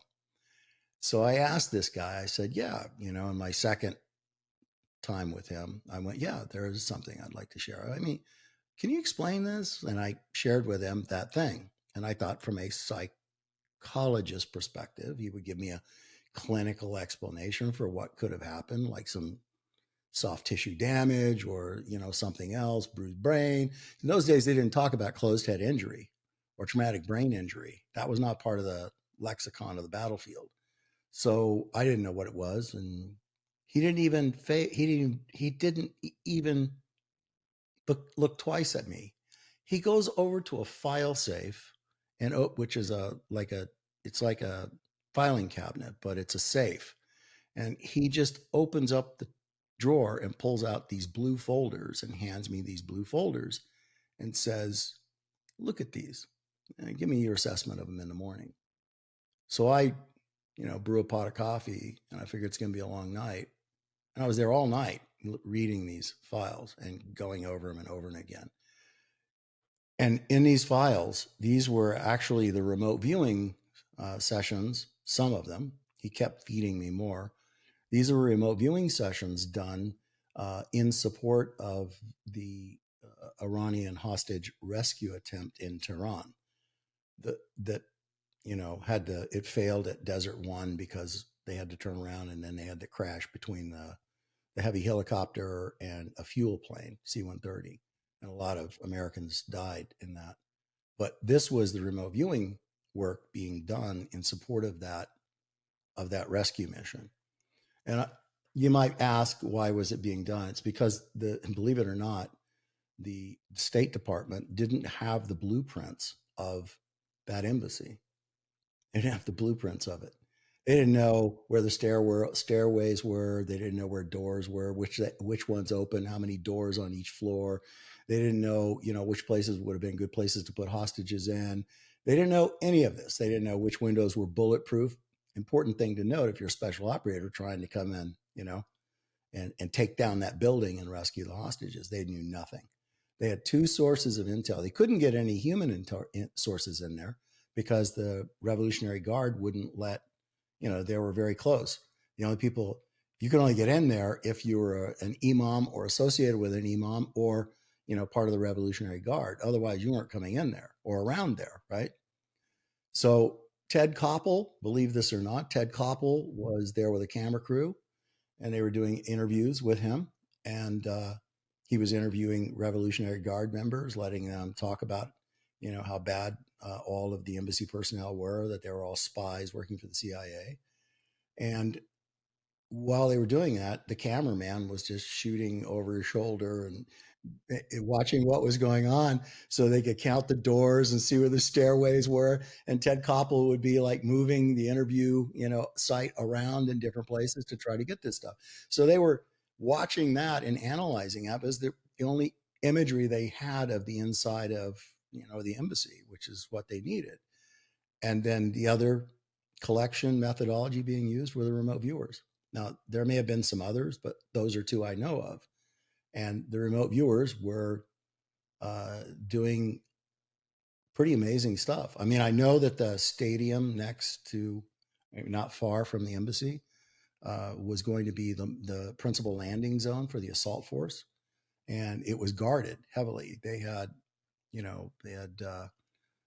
they had the large Soviet weapons in place, the heavy weapons that were there for anti-aircraft. And They had machine gun nests and other things that were there, and viewers were drawing that. And sketching doors and sketching locks and the writing on the lock. All of this was in these things that I'm looking at. And then I'll tell you one thing, it became the most poignant piece of this for me. Did it answer what I had seen and what had gone on with me? Absolutely not. But I'm reading one of these and I can tell it's two different people and they're clearly co-located, but one person is steering the other person to describe things that they're seeing outside of the room where they are. And I remember this very clearly. One of the individuals, both referred to by numbers, not names. One of the individuals says to the other individual, are you outside the doorway where you're supposed to be, or the building you're supposed to be? And the other person says, yes, I believe I am. And the other person then tells that person, good, pass through the wall and describe the contents of the room. I mean, holy shit. Pass through the wall and describe the contents of the room. I mean, are you kidding me? I mean, I'm just an airborne ranger at that point, Ranger Company commander. I mean, fresh out of the Rangers, a few months out of the Rangers, and I'm reading this in a skiff, and all of the other stuff that I'm seeing, the locks and the 𝗲𝗲𝗲𝗲, the sketches of the 𝗲𝗲𝗲𝗃 writing on the locks and the doors, and I'm looking at all, the correlation of the data between the doors, and I'm not even trained to look for that correlation of data, but I can see it. And I'm just amazed. And the next day I'm amazed, and he just gives me more and more and more. He's doing a limited read on. I did that for 6, maybe 8 months before he picked me up and drove me to Fort Meade, Maryland. And when I came into the building at Fort Meade, Maryland, I really didn't know where we were going. He didn't tell me. He just said, I want you to meet some people. And he said, it's relevant to the things I've been asking you to look at. So we drive down this little narrow asphalt road, about 120 meters. And there are 2 buildings there. They look like they're World War II buildings. In fact, it was a World War II baker's school. The right-hand side was the admin for the baker school, and the left-hand side was the actual baker school. They were just horrible-looking little buildings, and wooden World War II up on these kind of 2-foot-high stilts and, that kind of crap. And then the windows are all covered with heavy gauge, security wire, and it's got a huge metal door on it with a combination lock. And I'm just laughing to myself because these buildings were, 1-inch planks on the outside. You could, somebody get a big run at it. You could probably, you could punch a hole in it with your shoulder and, end up in the lobby. So we go in, and as I walk into the lobby, I look across the lobby, and which it's a dump, but it's a military place, so they keep it clean and everything. But there's across the lobby, there's a huge panel, like a just a wall that was plain, but it has a mural painted on it. It's like 12 feet long and 4 or 5 feet high, and it's a galaxy. It's a galaxy painted on the wall with like red gaseous clouds around it and everything else. And if you've been in the military, you walk in, and every place you walk in the military, the stuff on the walls reflect what that particular office is part of. So if it's an armor headquarters, it's got tanks everywhere. If it's air defense artillery, it's that. If it's something else, it's that stuff. So when you walk into a military headquarters and it's got a galaxy painted across the wall, your first thought to yourself is, my God, you don't see that every day, right? Like, what the hell? And then I met the cast of characters there, and which at the time was Ed Dames, Angela, Robin, Mel Riley, Gabrielle Pettingale, Paul Smith, and Lynn Buchanan. And Mel Riley is now passed, and Gabrielle Pettingale is gone. I think Robin is still in the intelligence services, and Robin is retired. Angela is retired, and Paul's retired. Lynn's retired. I'm gone. I'm retired. So yeah, and Ed Dames is retired. So not a lot of us still around. Not a lot of us. And Angela and Robin were not, they were trained as remote viewers, but they refused to be remote viewers. They wanted to work at something else. So you can't really, look at them as remote viewers and ask them remote viewing questions, because that's not what they did. They did something entirely different that was highly controversial.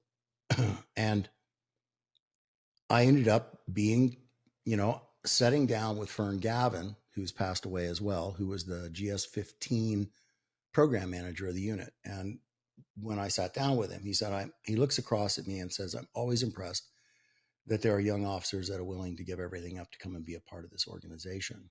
To which I thought, who are you talking to? I mean, give everything up to be, I'm destined to go be a general one day. And you're telling me that, that I'm going to give everything up to come be here.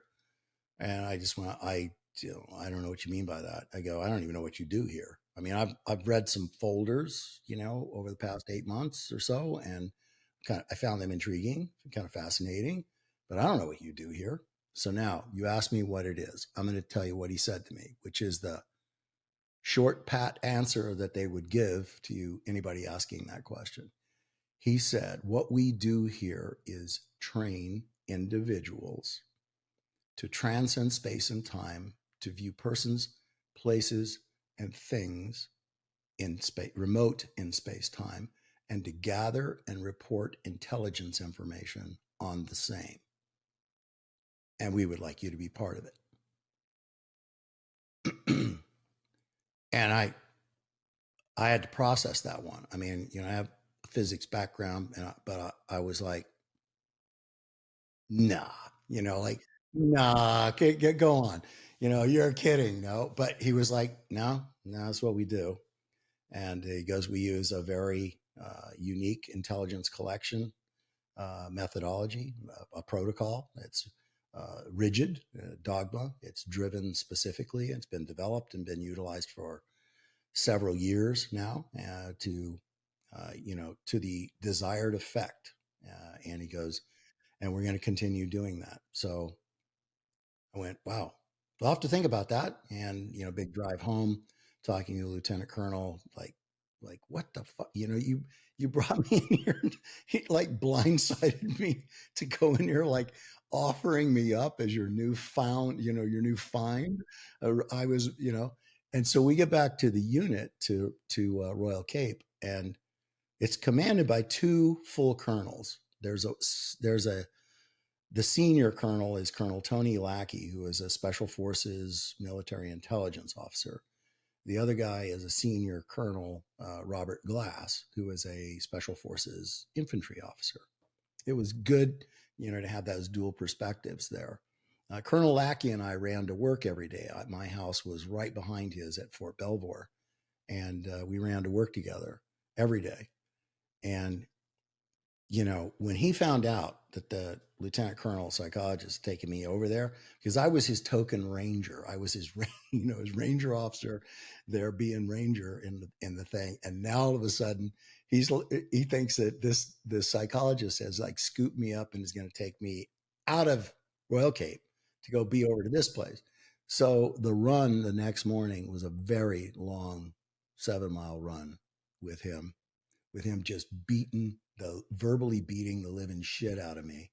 I mean, like, what in the hell were you thinking? Like, how did you let him do that to you? He goes, if you go and do this, he goes, everything that you think you're going to be is over. He goes, that's nothing but an organization of misfits and freaks, and nothing good ever comes out of it. It's just on and on and on. And I said, sir, I don't know. I said, I was intrigued, and it potentially would be a next step to understand something that I've not ever understood before. Now, this goes back to the Mormon church and those things that I don't know, we don't want to segue there now. That's another story. But suffice it to say that I had been in the church for a long time at that point, about 25 going on 30 years. And I was a high priest in the church, which meant that I had served in a bishopric in a ward as, first counselor in the ward, second counselor, I think, is in a stake presidency. So I was considered like one of the up and comers in the church. Like, if I had continued to do what I was doing, then God knows, what I could have become there in the church. But I felt empty, and I felt hypocritical, and I felt like all of the things that I was standing up before a congregation when I was there doing that, and the things that I was saying to them, the truth was I didn't know. I didn't know that God existed, and I didn't know, that a Christ existed, and I didn't know. I believed it, and I would say, but people would stand up in organized religions and say, I know that I've heard the word of God, or I know that I know that I've done that, I know that. And me, from my scientific brain, was like, no, you don't know. It's anecdotal. So anecdotal evidence is hypothetical. Anecdotal evidence is not theoretical. You cannot stand up and say with anecdotal evidence that you know something. What you can say is you have a hypothesis that God exists, right? So I felt hypocritical because of that, because I was just a believer, but I didn't know. And I didn't like standing up and saying that I knew, or that I had received revelation, or that I this or that. I did not like, laying on of hands and believing that, I was, by giving this blessing, going to heal somebody or help them heal. When, your finishing phrase of the healing prayer was that, if God chooses, kind of thing. So I just felt like an ass doing this. And so I kind of questioned more deeply. And now here I find myself, with this vision that I have, and then here I am, and in the unit, and I just like, I need a change. I maybe dabbling in this, maybe this will give me some peek under, the circus tent to what's really going on inside the circus, right? Kind of thing. So I accepted it, much to the chagrin of Colonel 𝗪𝗂𝗧 and Colonel Glass. And oh my goodness, yeah, sad to see me go, but I was going to go. And my wife at the time, Debbie, was really, kind of second guessing this, particularly when she is brought in to sit with 𝗲𝗏𝗀𝗀𝗏. And Fern goes through this. I know it was not authorized to do. He tells her exactly what he told me. And he said this: your husband is going to change as he does this. He's not going to be the same man. His life will never be the same again. And you need to be able to support that, because if you don't support that, then he will not be effective in what we're going to be training him to do. Well, picture yourself as a wife sitting down, and your husband has been an airborne company commander and a ranger company commander. And now all of a sudden this, right? Oh, yeah. That was an uncomfortable ride back home, I will tell you, right? Uncomfortable ride. So I started my training, but before I started the training, starting of the training was day one. 𝗲𝗏𝗏𝗀𝗏𝗏 was my trainer. Nobody else was my trainer. Gabrielle was. We called her Gabi. And Gabi brings me over to this file safe again. It's 4 drawers high, and these things are, I don't know, they're like 22 inches wide, and they're good, easily 24 inches deep. And she pulls out the top drawer and pulls up the first file in the front of the drawer. She goes, okay, your job now, for as long as it takes, is you read every file from here all the way to the back and go to the next drawer, do the same thing. And she goes, when you've read the last file at the back of the bottom drawer, then come see me and we'll talk about starting the training at that point. So it took me 2 weeks to dig through all of that, but it told me everything I needed to know about what this phenomenon was and what it wasn't. And it is something that I will say in very rapid terms, it was something that the CIA is where it began. circa 1970, found through it's reported that human intelligence sources indicated that the Soviet and the Chinese were both looking for natural gifted clairvoyants in their populations, and particularly looking for young natural gifted clairvoyants.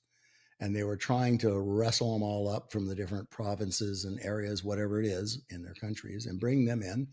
And they were going to, see if they could harness them, train them, standardize them, and utilize them as an intelligence collection methodology. That is what is reported about the CIA circa 1970. I will tell you that nobody's been able to ever substantiate the true source of where that came from.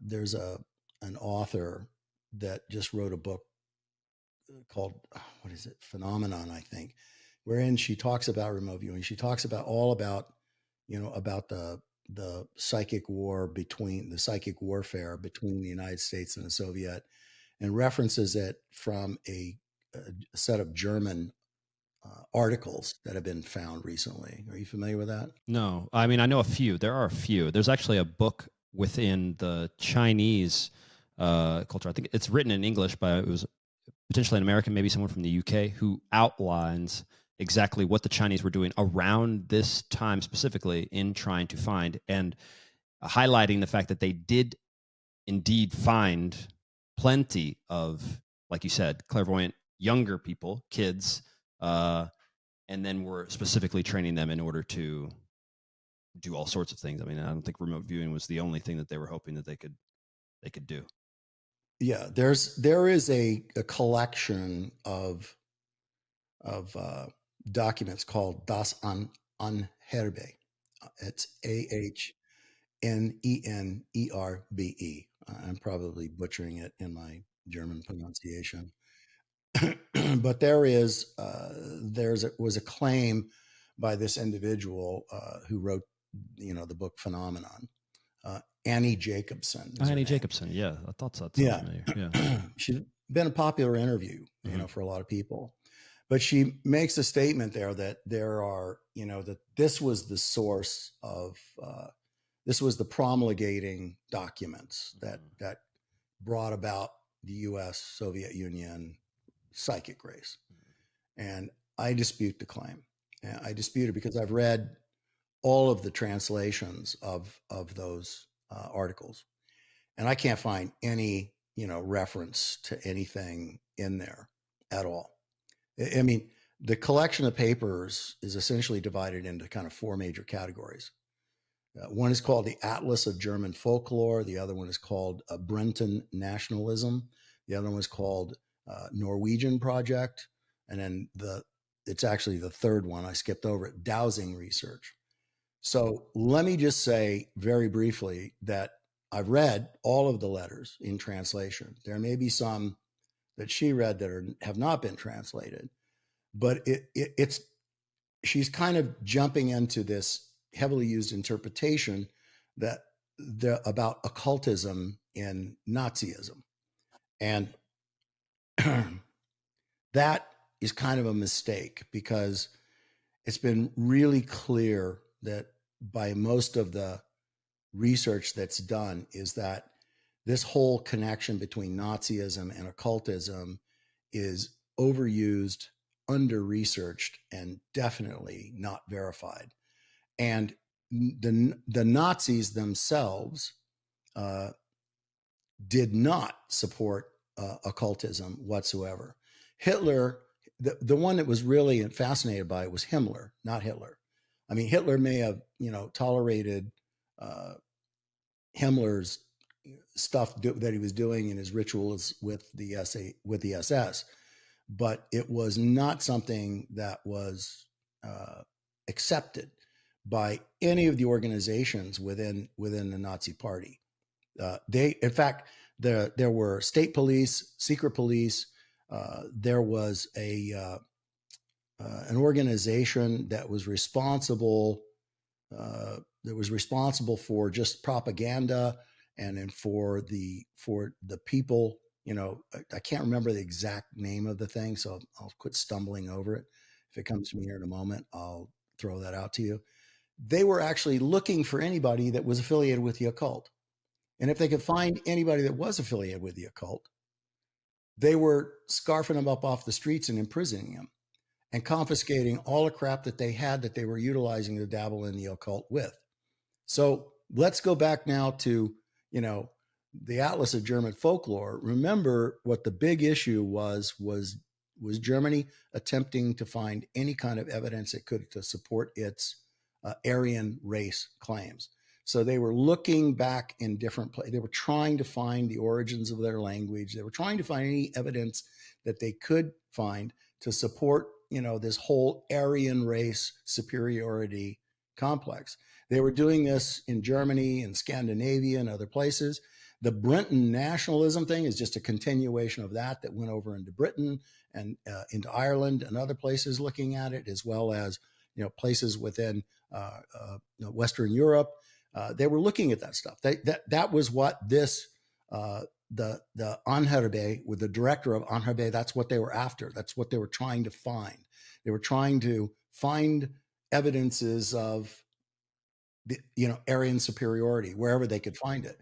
The Norwegian project was pretty much the same thing. They were trying to get into Norway, and they were trying to develop a science center utilizing Norwegians in their science center. But the Norwegians were an occupied country at that time. They wanted nothing to do with Nazis any more than what the Nazis were already making them do by occupying their country, right, and their homes and other things. So they would not support them in the doing of this. So the only thing that is of interest is the one called the dowsing research. So if you look at the dowsing research and read all the letters that are there, you find that this is this ongoing fight. Himmler is directing, the director of 𝗦𝗂𝗃𝗀𝗃𝗀𝗃, and he's so a guy by the name Wolfram Sievers, who is the manager director of 𝗦𝗂𝗃𝗀𝗃. And then there's a guy by the name of Walter Wurst, who's the curator of 𝗦𝗂𝗃𝗀𝗃. And they're in a constant battle with the SD, which is the 𝗛𝗲𝗰𝗀𝗀𝗀𝗲, the security police, and the Minister of Public Enlightenment and Propaganda, because what they're doing is dowsing is correlated directly with the occult. So they go down because the letters contain letters written between these two directors and the security police and this Ministry of Public Enlightenment and Propaganda and the state police and others that are just going out and scarfing anybody up that says anything about the occult, because they consider it to be completely contrary to the ideology of National Socialism. I mean, how can you marry National Socialism together in any feasible way with occultism? Despite the fact that Himmler and the SS are engaged in, ritual practice of certain kinds of things. So everything else seems to be, as I said, under-researched and non-validated, but it's been a popular theme to turn around and, talk about the Nazi occult and, yeah, it's a popular, it's a very popular subject. It doesn't hold up in, in the court of real analysis of the historical fact. So in the dowsing work, they have dowsing, which you understand what that is. Yeah, I mean, you can explain it to people if you dowsing might want to. is the concept that using dowsing rods, which are L-shaped rods that can be of different kinds of materials, some allegedly more conductive than others, and they are used even to this day. There are water finders that can find running water pipes, all kinds of other things. And there are all sorts of theories that abound around it, dealing with just the electromagnetics and the dowser holding the rods in a certain way. And the rods are pointing straight forward. And as the dowser crosses the field of the water underneath them, the rods come together. And then there are other theories around it that'll say that you can dowse for gold, you can dowse for silver, you could dowse for essentially anything that you chose to dowse for. And I would ascribe to that theory just understanding what the dowsing rods do. Dowsing rods are an amplification device. So it means that if you are connecting with something from a wave perspective of something, if you are detecting and decoding and objectifying that in the rods, as you detect, code, objectify, it wouldn't matter what your intention was. It was to find dog poo, buried. If you made that your intention, that you could, the rods would come together as you crossed over that, because it's very theoretical. It's supported in physics interpretations of why that would be capable, but that's a much more involved explanation. Just suffice it that's what they were doing with this. The Nazis were apparently attempting to perfect this art of dowsing and also using pendulum. Pendulum 2 is an amplification device. The pendulum is amplifying the subcutaneous connective tissue movements. So you know this, you're a professional athlete. What you think, there is a physiological response from your body, right? And as you think something, or you attempt to detect, decode, objectify it, your body is reacting. You can't do any of those kinds of things without there being a physiological response in your body. And it happens at a micro level that is undetectable to the eye. But when you hang from a fulcrum, you hang a device, weighted device underneath you, and then you stabilize that in a way that you're not moving, your hands are not moving like this, but you can stabilize it. And then as you think something, you can cause a pendulum to start to swing, circle. You can cause it to stop and swing, counterclockwise. You can cause it to go north, south, east, west.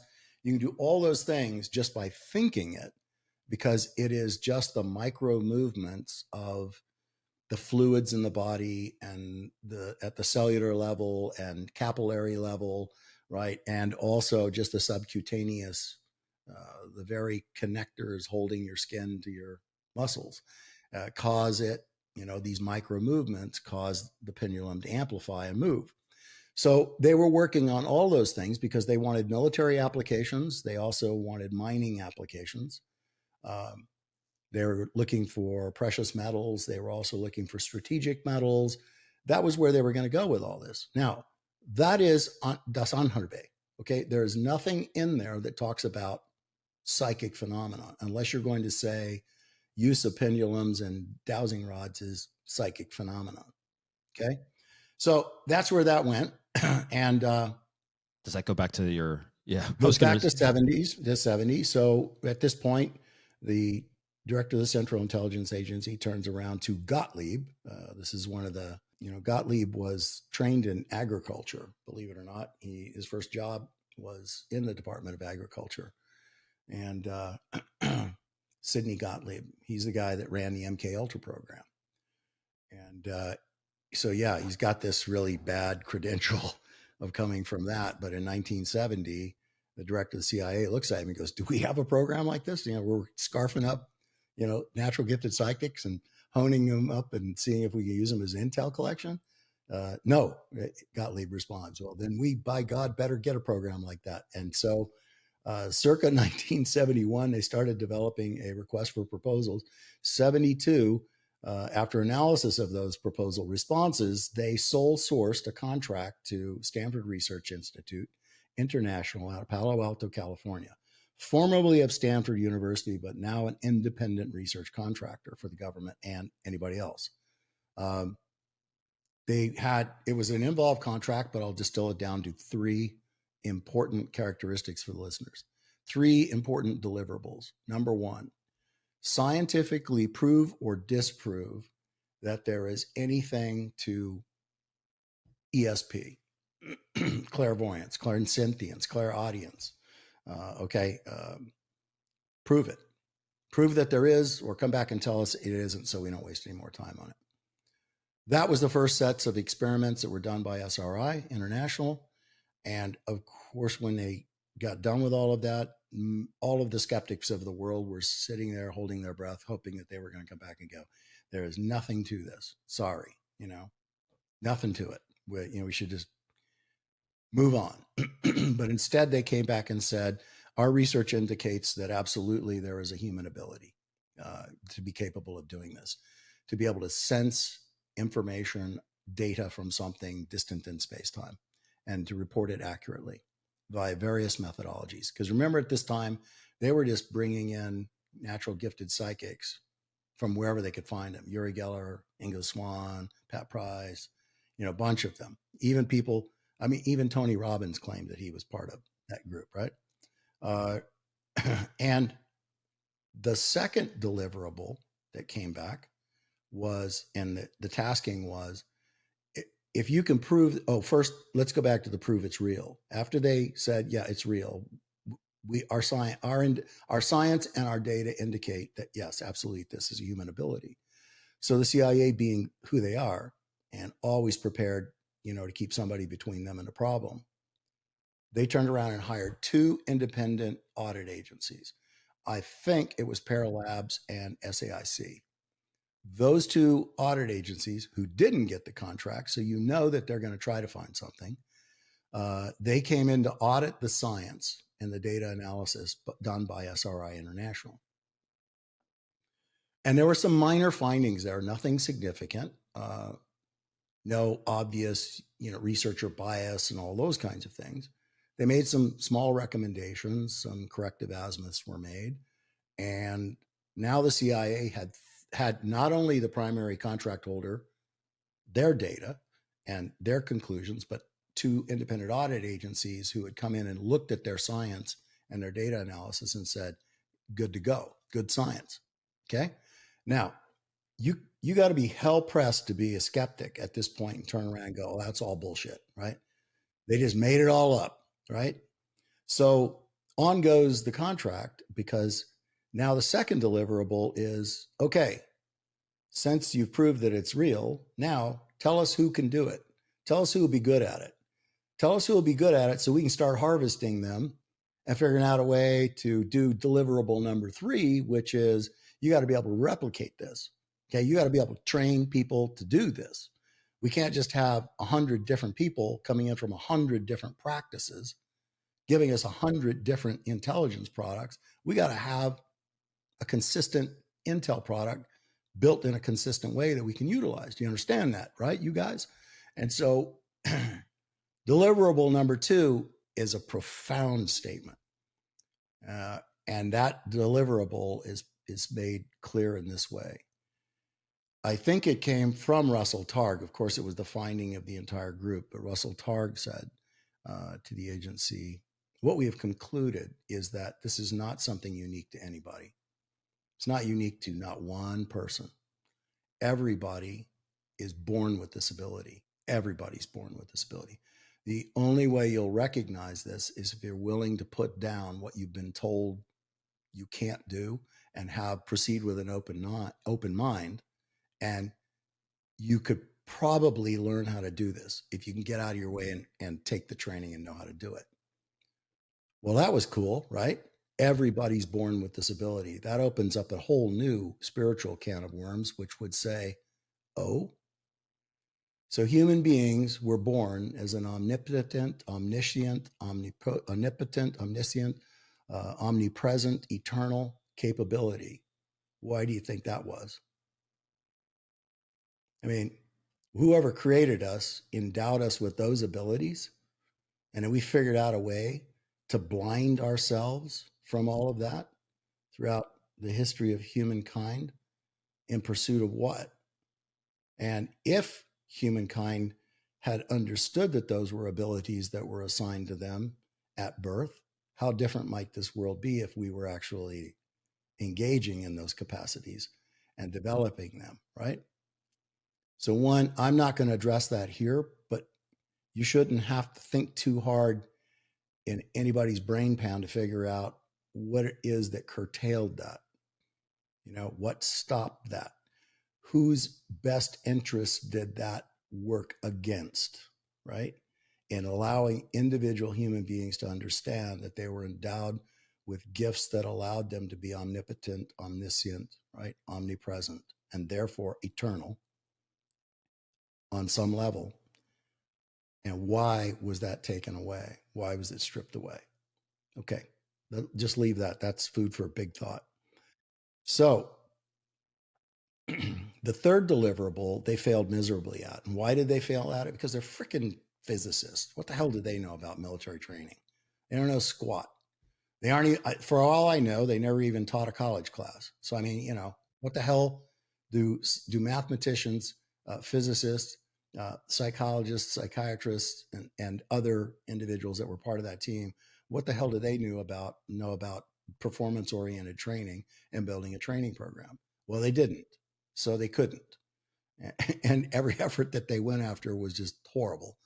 𝗦𝗂𝗯𝗀𝗀𝗀𝗶 told me several times at his apartment, his brownstone in the Bowery of New York, he said, I wanted to hit. Now, he loved Russell Targ, and he said so many times, but Inga would always say lots of things differently in private. He said, I wanted to hit Russell Targ in the head with a hammer every day. And he's speaking figuratively, of course. And he's saying that because Russell had no idea about how to build a training program to actually teach this. Ingo did, and actually already had one. And so the U.S. military hired Ingo to come in INSCOM, to take the individuals that were going to originally be brought into this program. I think, Joe McMonagle, Skip Atwater, Ed Dames, Mel Riley, 𝗦𝘂𝗧𝗰𝗀𝗀𝗀𝗀, maybe Paul Smith, not Gabrielle, she came in later, and of course not me, but trained them to certain levels. There are 6 levels in coordinate remote viewing that you're trained to, 6 stages that you're trained to. But for some very odd reason, Paul Smith, Ed Dames, and maybe Lynn, I'm not even sure, were only trained to stage 3. Gabrielle was trained to stage 6. Ed, stage 3. Mel was trained to stage 6. I was trained to stage 6. I don't know why there were differences in that. I have no idea. All I know is that when I got to the program, having been a trainer and having been, deemed like the number 1 trainer in the Ranger Regiment, to get there after I read my file safe, I said, okay, is there a training outline? No. Okay. Is there a program of instruction? No. Is there a manual? No. There was what? Seriously, you're telling me that this could take 12 to 18 months to learn, and it's a hard, long process, and that with each stage I have to write an essay, and then everybody that's been trained is going to review my essay and pass it or fail it. And if they fail it, I have to go take that part again. But you aren't going to tell me what the training outline is? I mean, what to look down? No. And it was all no. And it was because, here again, you're looking at guys that were in the intelligence community who were also not trainers. They don't know anything about building a training program. Now, I know Paul Smith has said, oh, no, there was a manual, I wrote it, but 𝗦𝘂𝗀𝗀𝗀𝗀𝗀 was on a podcast with me. And 𝗦𝘂𝗀𝗀𝗀𝗀𝗀 turned around and went, that was not a manual. That was nothing but a handout.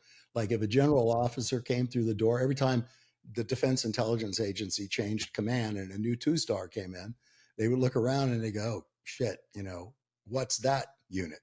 And then sometimes they would show up. And if they showed up, or a colonel showed up and came in and went, what the hell are you doing here?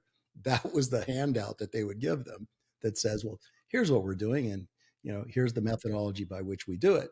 Well, that's not a manual. That was an advertisement. What did you do then? You didn't have any, did you create your own protocol then? Like was this a meditative type of thing? Was there any technology actually used for you, or? No, there was nothing. In fact, everything was from the hip, out of the pocket of the instructor standing in front of you, which is Gabrielle. Very thorough, good trainer, but it was all coming from here. It wasn't coming from, research and, empirical data and other things. It was just coming out of her head. I asked a lot of physics questions, and the only person in the organization who could answer those was Ed Dames. So Ed Dames was a smart guy. He speaks Mandarin Chinese, reads it, writes it fluently. He also spoke Vietnamese. He was a smart guy. He was prone to, his own analytical overlay, but it didn't matter. He was a smart guy, and he was a good friend when he was there. He and Mel and I were very close, along with Gabrielle. And I struggled, through it because I would ask questions like, okay, if this is what you're asking me to do, so what are you asking me to visualize? What's that going to look like? They had no explanation for it. They had no examples of things. They couldn't say like, well, it could look like this or this or this or this. It could be like broken green glass, looking at an image through that, or it could be fleeting. It could be this, it could be that. No examples, nothing to help you to do it. So I, not having made any claim of clairvoyance, I was really pissed and really struggling with it. And I was like, okay, all right. So I would do what they told me to do, and I would do it, and then I would just see what came, and what came, then I would write that down. That's called objectification. So detecting 8-dimensional waveform, expression of data, your unconscious mind, decoding your conscious mind, applying it to your experience Rolodex or database, whatever you want to call it. The waveform data is decoded into something, and then you objectify that either verbally or visually in a sketch, depending on the stage you're in.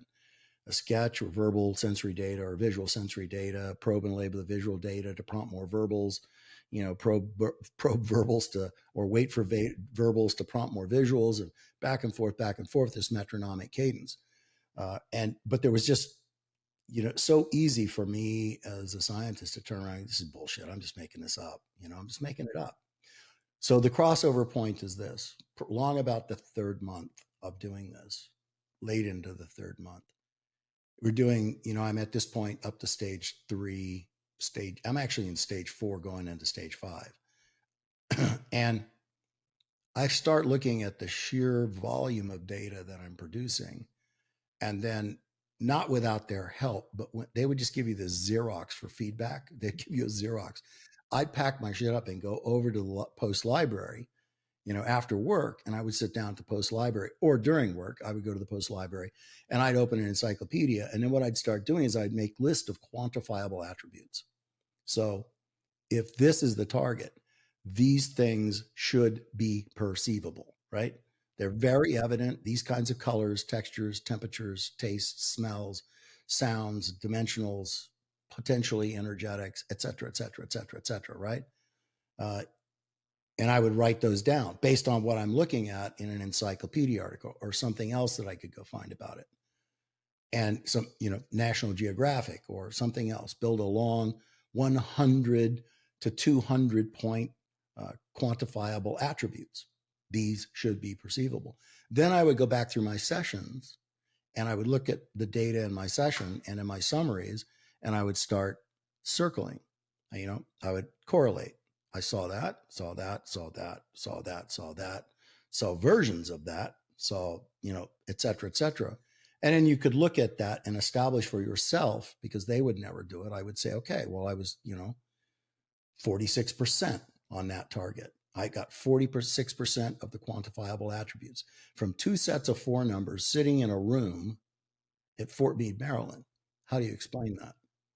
Now, it just got more and more, sometimes good, sometimes the opposite direction. Sometimes good target, sometimes bad target. Good day for Dave, bad day for Dave, and everything in between. But along about that 3rd month mark, the end of it, crossing into the 4th, I had a light come on. I had an epiphany. I had a transformative experience.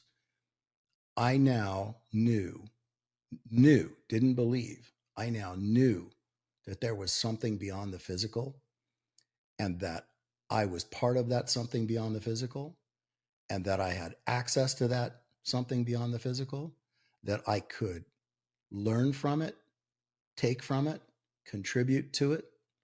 As I said, I am part of it. I always have been. I always will be, because I understood the physics of it now. And I also understood the empirical evidence of it. And when that happened, that's the point where your life never becomes the same again. Because now I didn't just believe there was something beyond the physical. I knew there was something beyond the physical, and that I was part of it. That was the huge tipping point for me. That was the point at which there was no going back from it. But I wasn't going to stay there for 15 years. Okay. How long were you in the actual? 3. I was only there Just 3 years. Look, 3 I was a years. special operations infantryman, and I Okay. had no pronounced, psychic capability. I came in there because of a gunshot wound to the head and something I'd revealed to a psychologist. And now I find myself there. And I wanted to be there to explore and to be part of that history and to experience it.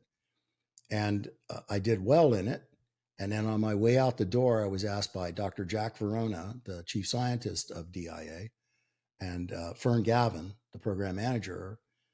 They said, look, we know you can write this manual. Why don't you write this manual? So I wrote like a 235-page manual, and I handed it off to them on my way out the door. I did it in the last 3 months I was there.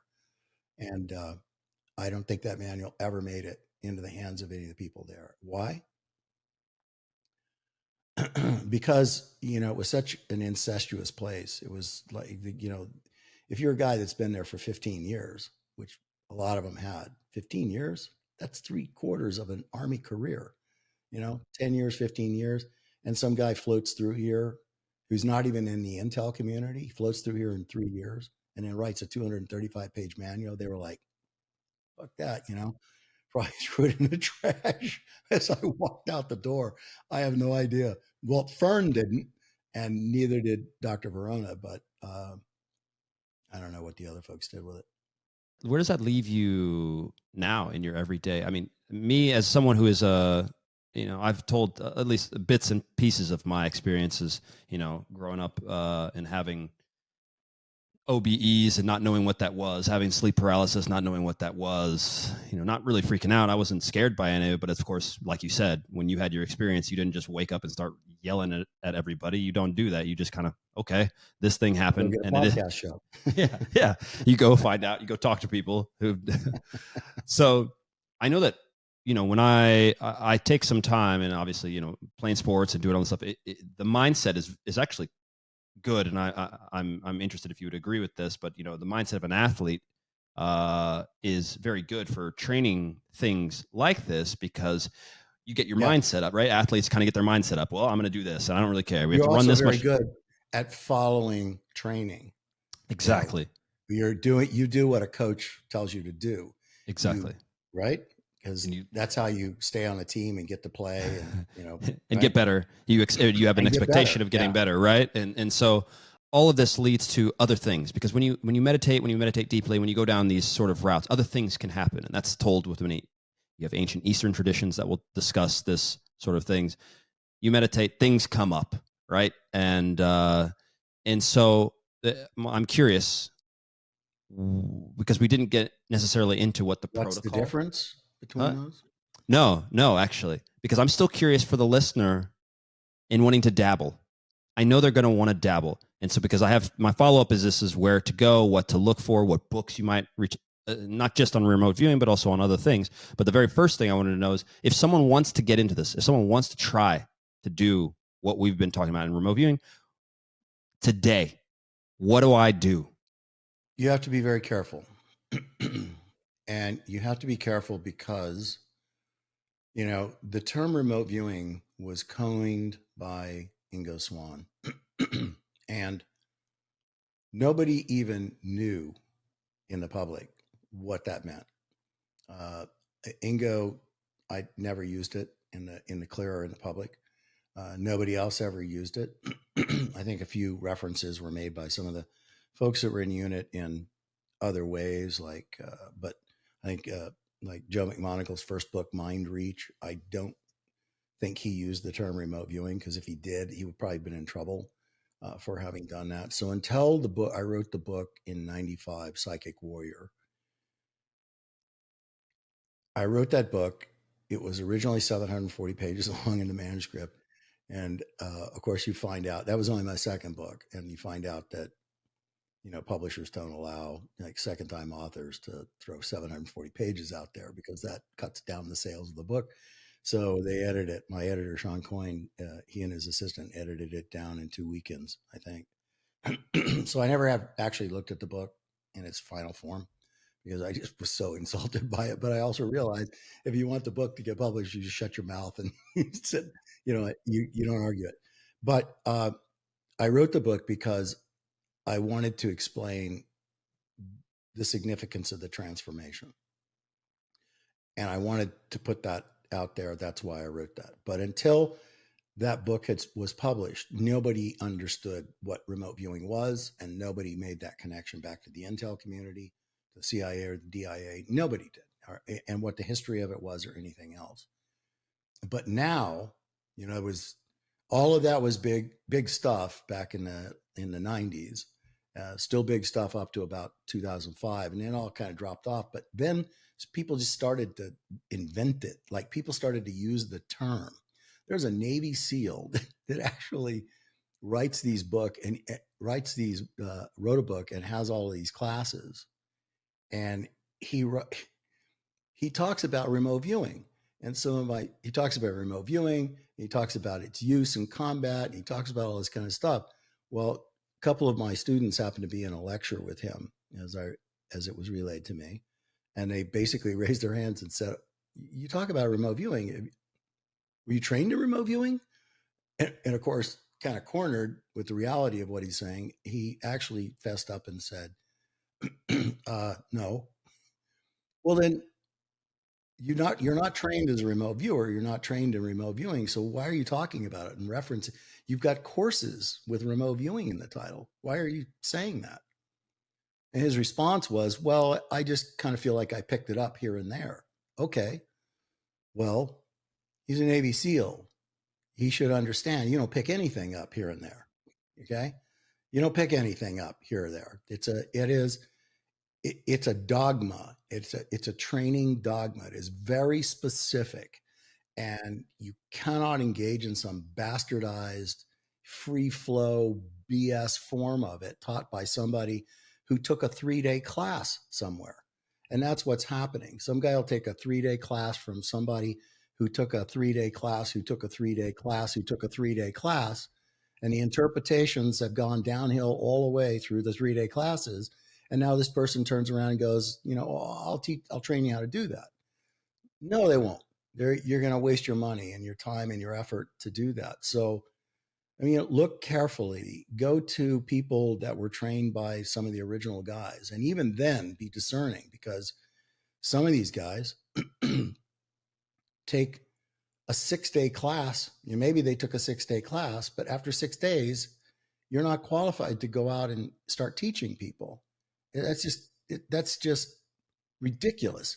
That would be like saying somebody, sits and listens to you lecture, on a strategy around the goal of, soccer, and then go out and start raising up soccer camps. Right? But they're doing it. They're doing this. You're getting me.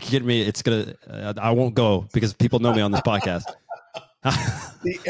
Everybody they're doing has their own dragons to slay in these areas, right? God, yeah. People are doing it, though. Don't worry. Oh yeah. No. It's very common.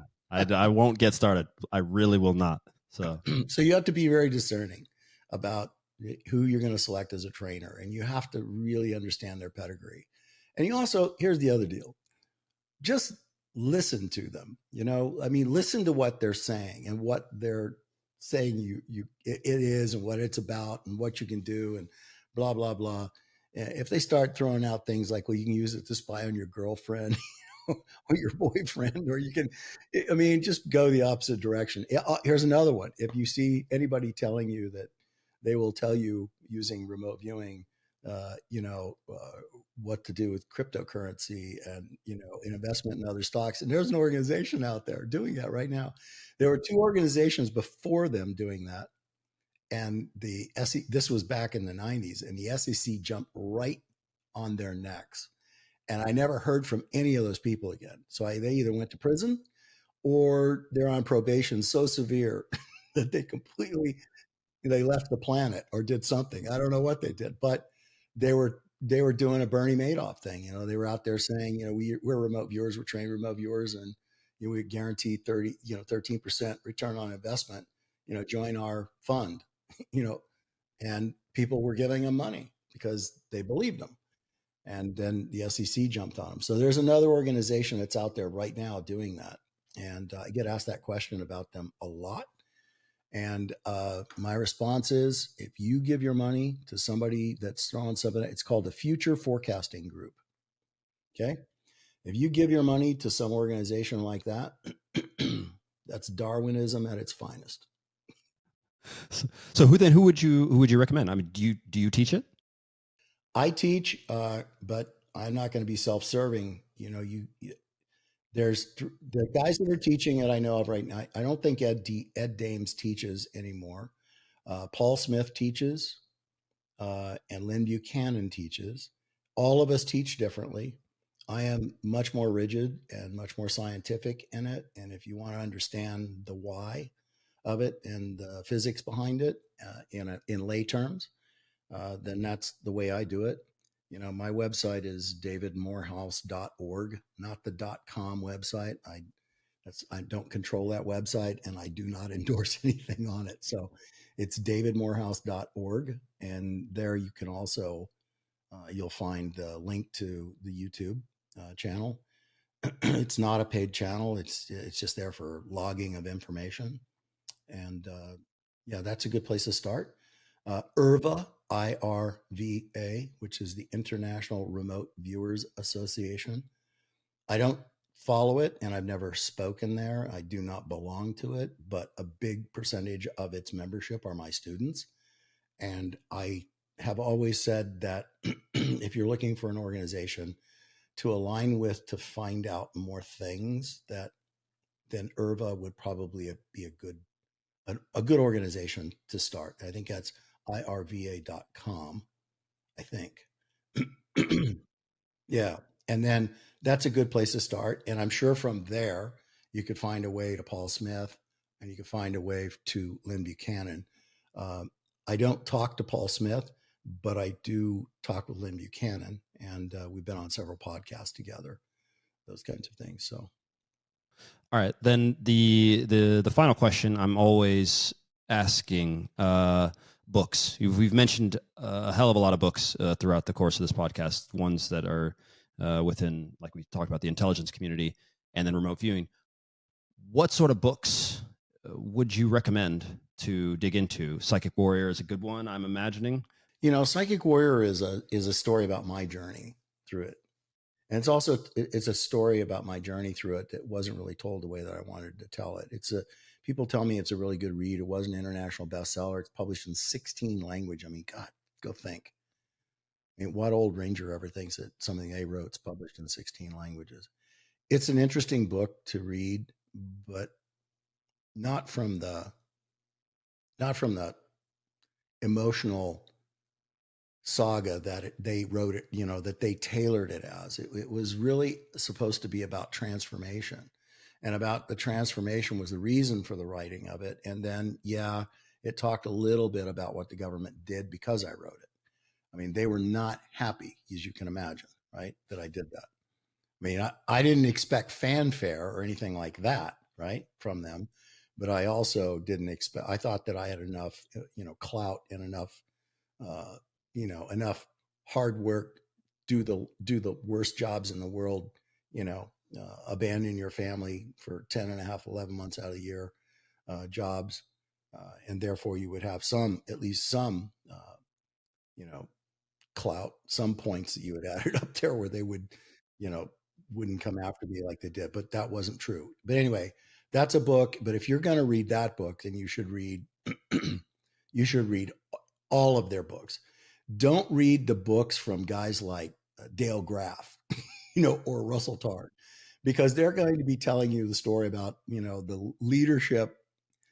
Those guys weren't even assigned to the unit. They were assigned, if they were assigned to the unit, they were assigned to the unit for outside. Targ was never assigned to unit. Graff was, but read the books written by 𝗦𝘂𝗀𝗃𝗀𝗃, Paul Smith.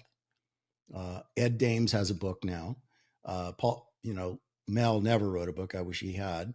Read Joe McMonagle's book. Read Skip Atwater's book. So understand you're going to get a different perspective from every person that was there. Everybody's different in how they translate the world around them. And then it depends on what you're really looking for. I wrote another book, which is 431 pages long, which was a continuation of the manual that I originally wrote. It's called Remote Viewing, the Complete User's Guide to Coordinate Remote Viewing. And both of those, they're both available on Amazon. But understand this, that book is it's a manual, it's a reference manual, because don't think you're going to be able to read that and become a remote viewer. In fact, one of the reviews that cracks me up the most, which I love this woman wrote this review. She writes this review and she goes, "Nothing should be this hard." And I just thought, yeah, it is what it is, lady. If you walk into this thinking it was going to be paint by numbers, it's not. And so, it is hard. It's hard to grasp it all and to do it without a skilled instructor to explain things to you about what they are. So there's also a book called, it's called the Scandinavia Papers. It's, I don't know what you can find it for. It usually runs close to $400. The Scandinavia Papers, the Physics of Consciousness is what it's about. And then past that point, those are my big recommendations. Stalking the Wild Pendulum, 𝗦𝗂𝗏𝗏𝗂𝗏. Okay. A must read. I mean, I've known, experimental and theoretical physicists who have said to me, Dave, I became a physicist because I read that book. That's a really good one. Past that, go to 𝗲𝗏𝗏𝗏, to their website. And in their website, they have a recommended reading list as well. I don't say read all those. I mean, it's that you just swamp yourself with crap. I mean, look for what resonates with you. I am a scientist, so I want things that explain, I want, quantum physics interpreted into applications of the quantum mind. Those are the things I'm looking for. So that's where I steer you. I mean, look at that, the Scandinavia Papers, look at that very carefully, because it's physics. It's unadulterated physics of consciousness. But if you want to see, papers from extraordinarily intelligent people, describing the physics of the quantum mind, then that's a good place to look. If you've been untrained in physics, I mean, probably don't bother. But if you have that background, it's perfect. Yeah, it's it'd be like me trying to figure out, soccer strategies. Yeah. Yeah, don't worry. You could read. You can go to my 3-day course, and then you can go and start teaching. Not you, your next door neighbor, because he lives next to you. Yeah. I wouldn't teach it in a 3-day course, but I wouldn't tell you after a 3-day course. You're good. You're good to go, guys. No worries. 20 years at it. So coach the high school team. Yeah, exactly. Well, that's yeah. Well, like I said, don't get me going. We'll do it in the next one. We'll leave 15 minutes for me to just air out my my issues with the industry on the next podcast. Listen, I really appreciate this, man. This has been awesome. It's a dream for me to be able to talk to people like you, because for so long of my life, I stood around the fringes and just read the books, watched things, didn't talk to anybody about it at all, just accepted it, took what I could do and just applied it to where I, my own journey. And here I am now having these conversations. And so every time I finish, it's kind of surreal. So I appreciate it. We definitely will have to do another one. Maybe we can do one in person one of these times. I'm running around the US. But yeah, listen, thanks a lot. We'll link to everything. Obviously, we got tons of books, guys. So if you're listening to this, it's in the show notes. And if you're watching this, it's obviously in the YouTube description. We will link to everything. Once again, thanks. Thank you for having me.